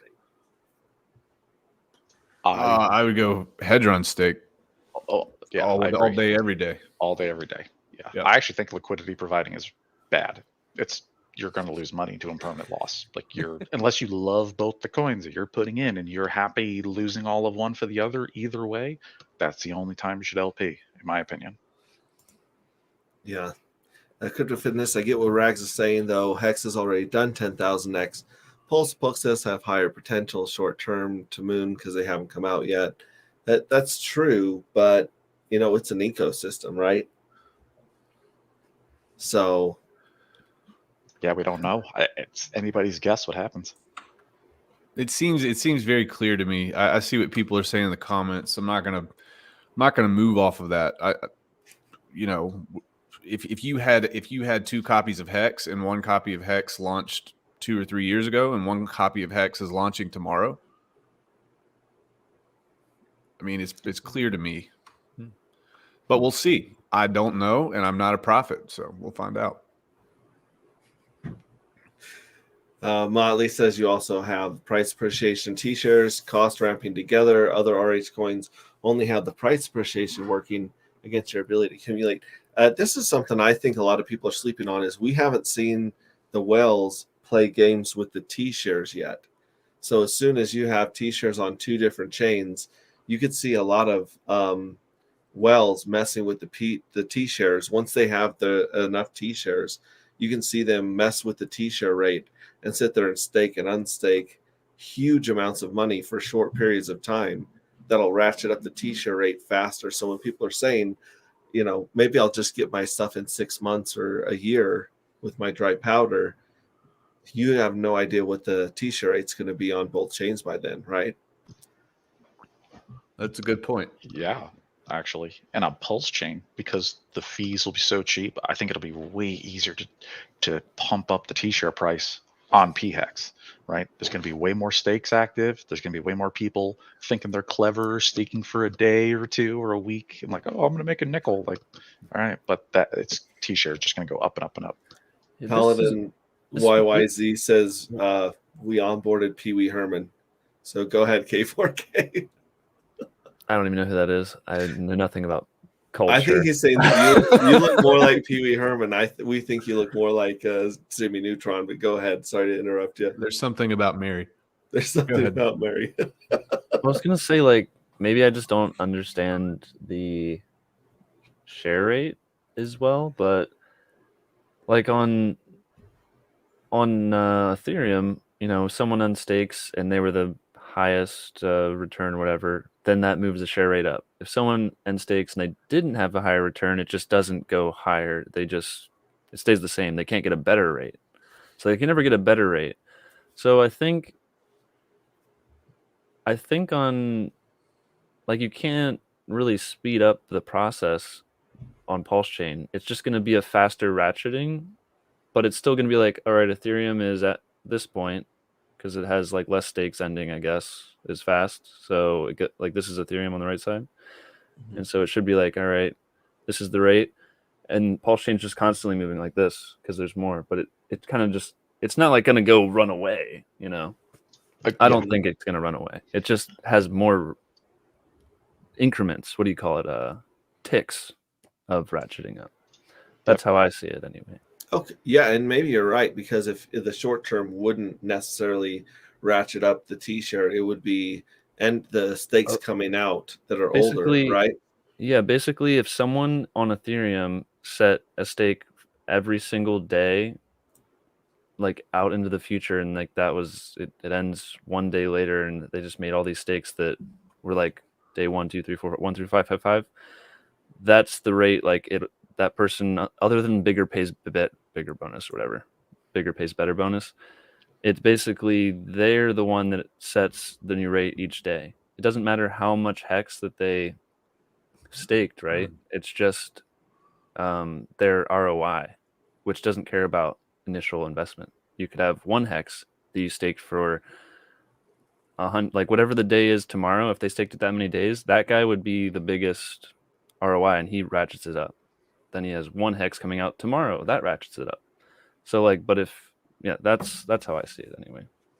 So I don't think there's like this runaway on Pulsechain. Maybe I'm wrong. If someone knows it way better than me, that'd be interesting, because that'd be cool to look at if it really can ratchet up. But I think it's more like I said. Fordor GTZ agrees with you. He says you've got it. The highest ROI comes from T-share rate, not volume of stakes with peanuts for ROI. So yeah, maybe it's just only the long ones that have the ability to crank up the T-share rate, right? And so that's what I think. Yeah.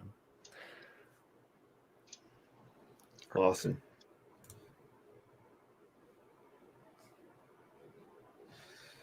How many people bought into ETH at its ICO around 10K or far less?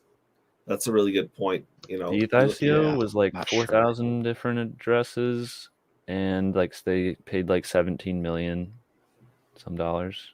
So you can just read. It's like a 2014 article by Ethereum on the blog, and I was using that for comparing it. Like it even has a similar rate system to what Richard has for this. It's like you got 2,000 Ethereum per Bitcoin or something for the first 14 days.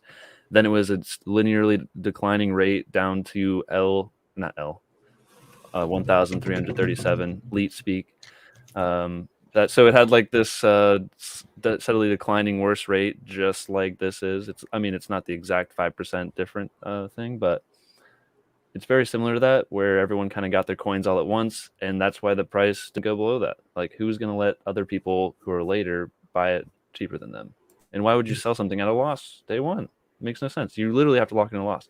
Now, what happened is people see the dip in Ethereum. They're like at the early days, and they're like, oh, maybe that'll happen with ours.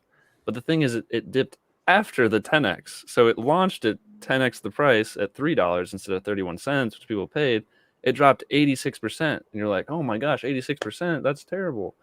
But it was still up like 35% from where everyone got in. Like, most people got in. So only the people who bought who weren't the early ICO people must have sold for a loss, you know? So I think it's going to be the same thing. And I think if you have Pulse tokens and you're trying to immediately sell it so you can catch that first dip, super high risk play. Don't do that. Do not do that. Don't sell your Pulse chain on day one. Yeah, don't fuck around, because you can get screwed playing. And you're never gonna get that price again ever. Yeah, people, done. You look at charts. Some charts when it launches, some charts go down, some charts go up, and they never come back. Our charts go up. So don't be stupid. Start saving your money right now. Get prepared and come up with a plan and just get in regularly. Yeah, DCA is the way to guarantee a good win when it comes to when to buy. Like, no one knows when it's going to spike, when it's going to dump. Honestly, except for the whale that does it. He's the one guy that knows it's about to crash. Yeah, somebody clicks the button. Yeah. Yeah. Yep. And you can make it crash, and you know when to sell. It doesn't matter when you do it. It's you're the crash. We've got a community of people that are being trained how to do this better than other communities. So I think we need to factor that in, right? So it's not just a contingent of 120,000 wallets or whatever of just full blown plebs. It's not. We have been conditioned and trained and re-educated to hold on to this stuff. So I think that's a really, really, I don't know. That's just something that people don't factor in. We've got a more mature audience than most other chains do, I believe. What do you say to someone who says there's no liquidity in PRC20 coins unless someone creates it? Do you think most ERC20s are just going to let some company inflate their supplier? It's not inflating the supply. It's on two separate chains. You've got a supply of PRC20s, and you've got a supply this way. If somebody wants to come in and provide liquidity to a liquidity pool between a PRC and ERC20, then we're going to find out what the value is. But it's two separate supplies, right, guys? I mean, whoever asked this has to be specific in what liquidity people are saying isn't existing, because there's literally going to be Pulse tied to all those PRC20s. If you only consider USD value, that does have to come over later, and people will have to create that. And basically, one thing that I haven't seen anybody talk about is you don't need a stable coin to be bridged over to get USD value into the system. You only need any Ethereum asset, because that has a USD value. So when that comes over and it's paired with something, you know that if it's wrapped Ethereum that comes over, that has a USD value. Even if there's no USDC coin or any stable coin over here, if you can get that Ethereum in a liquidity pool, you can trade your stuff for it. You can send that wrapped stuff back over to Ethereum and get real dollars. So that any assets coming to Pulse Chain unlocks real USD value liquidity for everybody. So it's not just as soon as the bridge opens. Yeah, anything over the bridge. Yep, that's our exit. That once that bridge to ETH is built, like day 3 of the Pulse Chain or whatever mainnet, then boom, there's your out and in. Mm-hmm. Shout out to Crypto Heartbeat Dream Team. How you doing, buddy? Rags isn't affiliated with Heartbeat. He said earlier on the stream. None. Not interested. Genetically, that's what we were talking about. Not interested genetically. Correct. Yes, I like that. On one hand, Motley's saying spreading information and education is so important in this.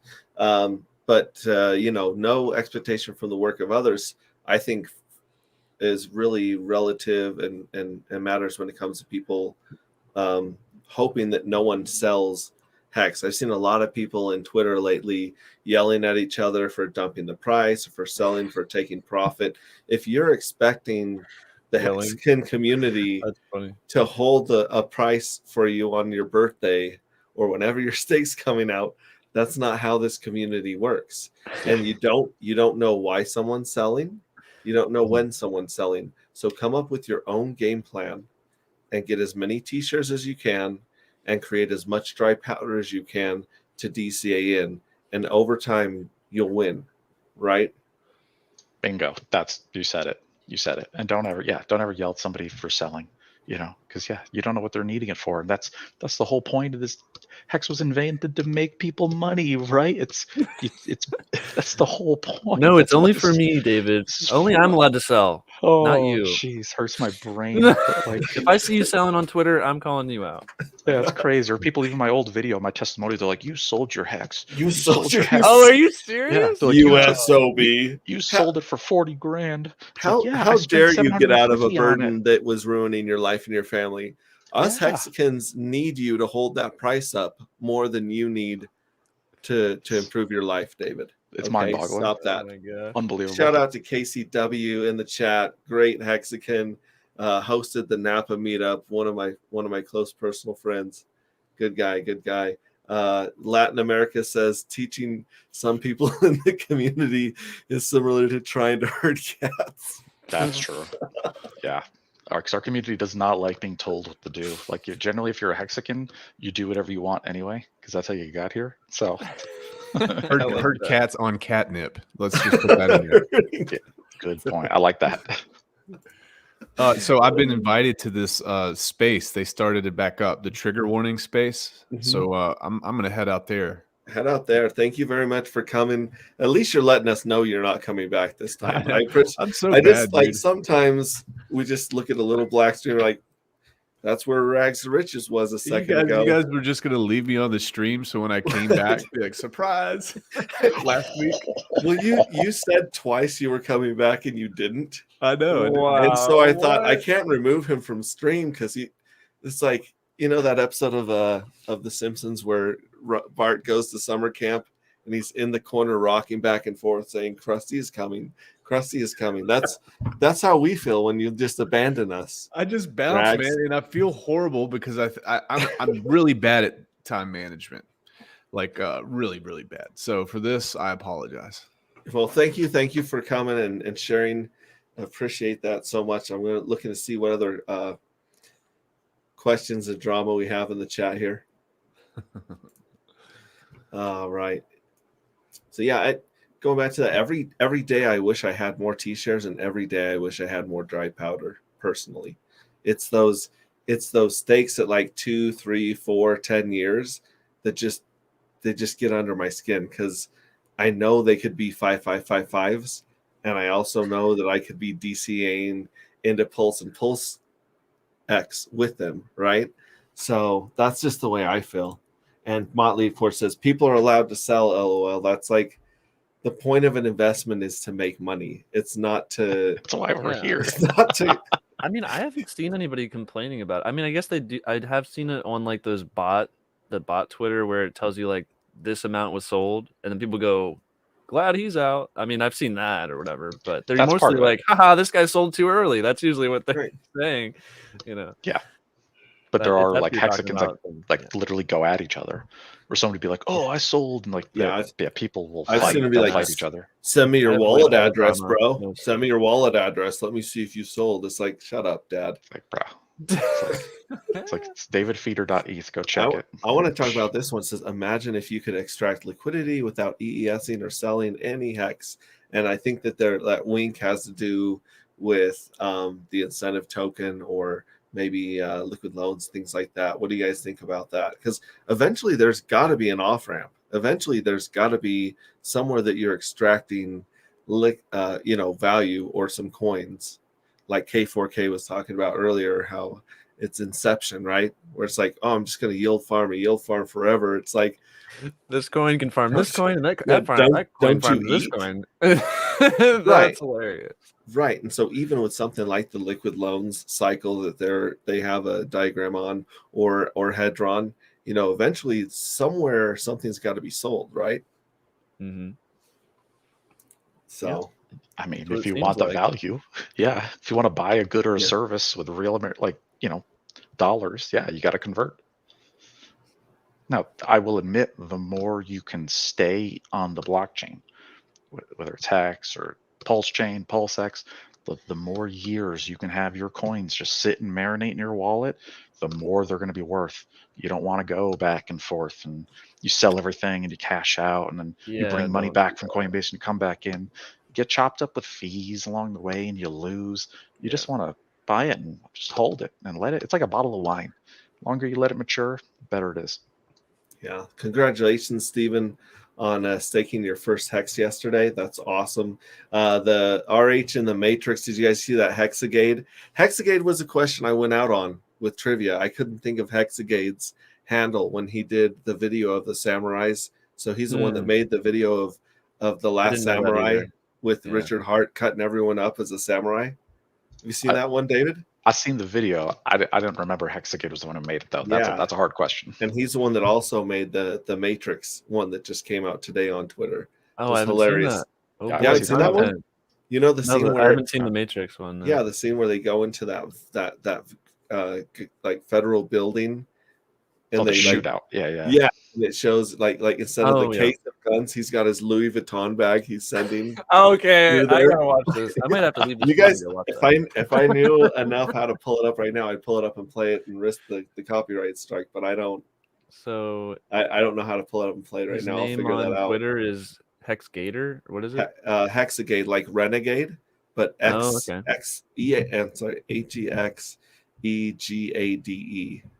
I believe. And that is awesome. Now, Valiant Brand, shout out Valiant Brand. He says people love to look at each other's accounts. Cuck behavior. Okay. You're right, Valiant Brand. You're right. Valiant Brand did that? Even better. Yeah, I love Valiant Brand. I should say the behavior is complaining about them selling. So, let's see here. Found it 20 hours ago. 2.5 minutes. Let's go. Oh man. Motley says, "Yeah, that brand guy keeps stepping on my head." And then a Crypto Coffee. I haven't had a chance to see it, but he did a breakdown and an interview with Liquid Loan. So I'm looking forward to look at that because Crypto Coffee does an amazing job of explaining complex stuff to people and breaking it down. That's awesome. Didn't he? Does he work with the people who made How to Pulse as well?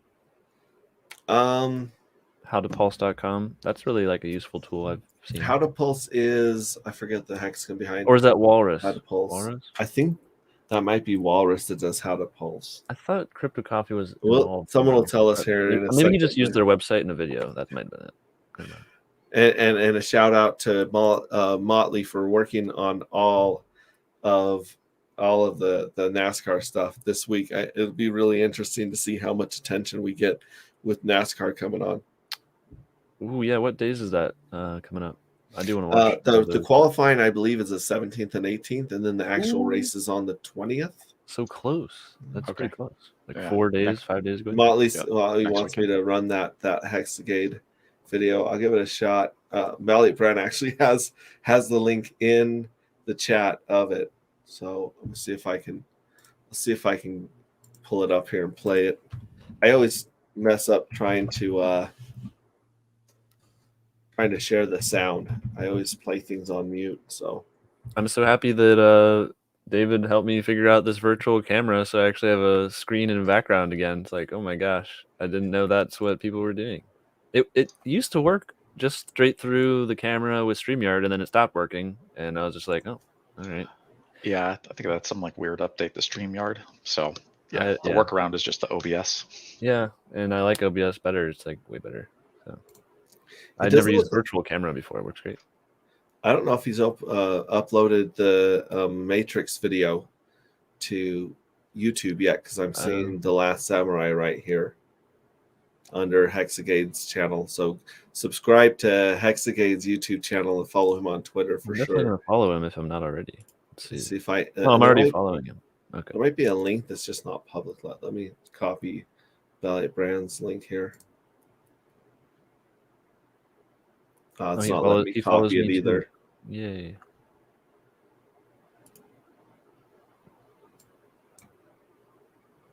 Yeah, I can't copy that. But if you go on Twitter and look up Hexagate, I'm sure it's one of the first ones there.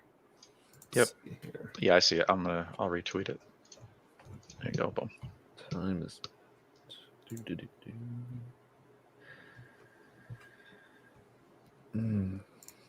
Oh my God, Tone Vase is the clown, is the security guard. Oh, that's hysterical. Oh, are you watching the movie without me? That really sounds good. like a jilted girlfriend. He's like, "Are you watching that without me?"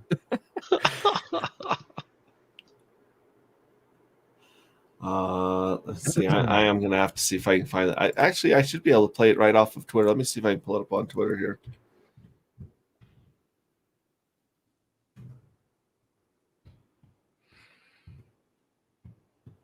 In the meantime, talks amongst yourselves.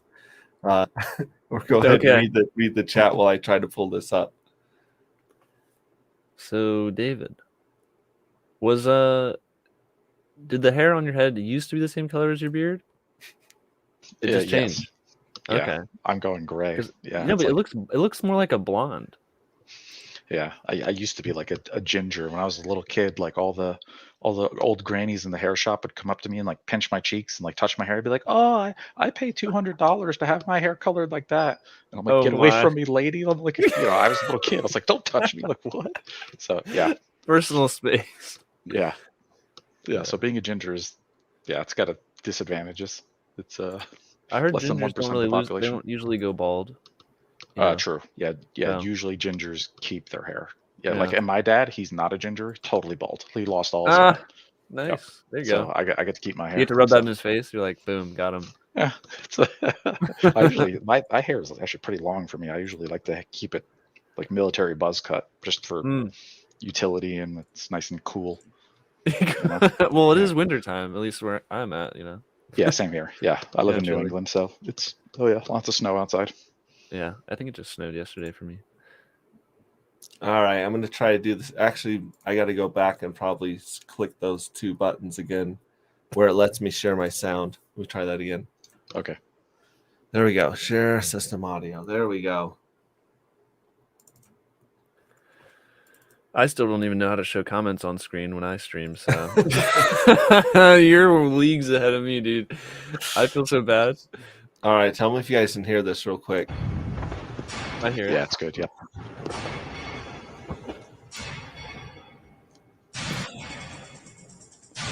Oh, the bag.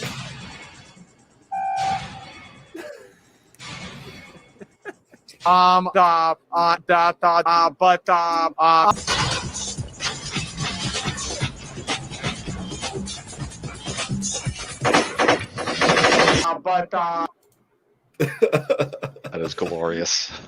Dude, I love that. I love the fact that the hex.com diamond is Trinity. Yeah. 555 carats.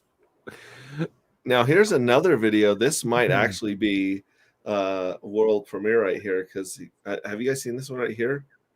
The up and to the right, K Jewelers, or I'm not sure what this one is, but this is also from Hexagate. So I don't know. Maybe I may have dared the copyright gods like true enough just by doing that, but we'll see. We'll see if we get by. If half that, I'll have to cut it from YouTube and re-release it. But beautiful, just brilliant. Love it. I love the content Hexkins make. They got rap videos, they got this hilarious videos, they got memes. So good. High quality usually too. Yeah, Trinity's head should be the Pulsechain logo, PulseX logo, Hex logo, all three Trinity. I see what you did there. Boom. Awesome. Motley's a fan as well. That's great. All right. Well, if we don't have any more questions to jump on or anything else you guys want to cover, what's the next video you're working on right now, K4K? I'm trying to figure out a good model for what we can expect for Pulsechain validators and how much they'd be making in fees, and then you can say how much they're making, like delegatees could make. I figured it was going to be pretty low, but I want to make like a good model of it, so it's not just me going, I think it'll be, So I want to share that, and then maybe get some ideas of what we may expect for PulseX staking comparatively. Awesome. That's going to be great. Everything you do it really just goes through the community and helps lift us all up. I really appreciate all the work you've been doing. Thank you so much for coming on Tech Talk. And then this is my David, first time on here, right? Yeah. This is your first time. Thank you very, very much. It's wonderful to have you. Motley said he was busy, but he hasn't stopped commenting today. So we'll see. We'll see if we can get Motley on another time. And then you're going to be doing the steak and bake again this week. Is that right, David? If you want to catch some more of the feeder beard. Yeah. I got high and forgot, but yeah, sure, I'll be there. Oh yeah, well, I wouldn't have that's even, right. I wouldn't have even been able to show up today, like with the picture quality, because without David Feeder. So I'm very thankful to him. Showed me how to use the virtual camera. Let's go. Oh yeah. So thank you. Yeah. Anytime.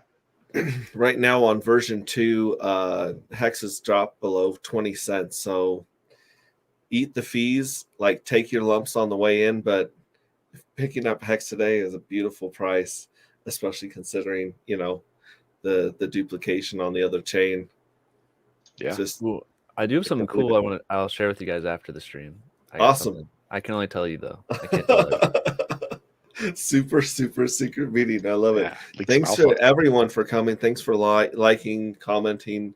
Go to K4K, go to Rags to Riches, listen to him, spout his manifesto beliefs on Rags After Dark, argue with him there, and all the other people that have been in chat today. They all have amazing groups and Facebook pages and YouTube channels. So follow them all, and we'll catch you guys next week. We should be back at the regular time, 3 p.m. Mountain, 5 p.m. Eastern. So look forward to that. I'll see if I can get another amazing guest like K4K on, and we'll see you guys then. Thanks again for showing up, guys. Bye. Yeah, Bye. Thanks for having me. Bye.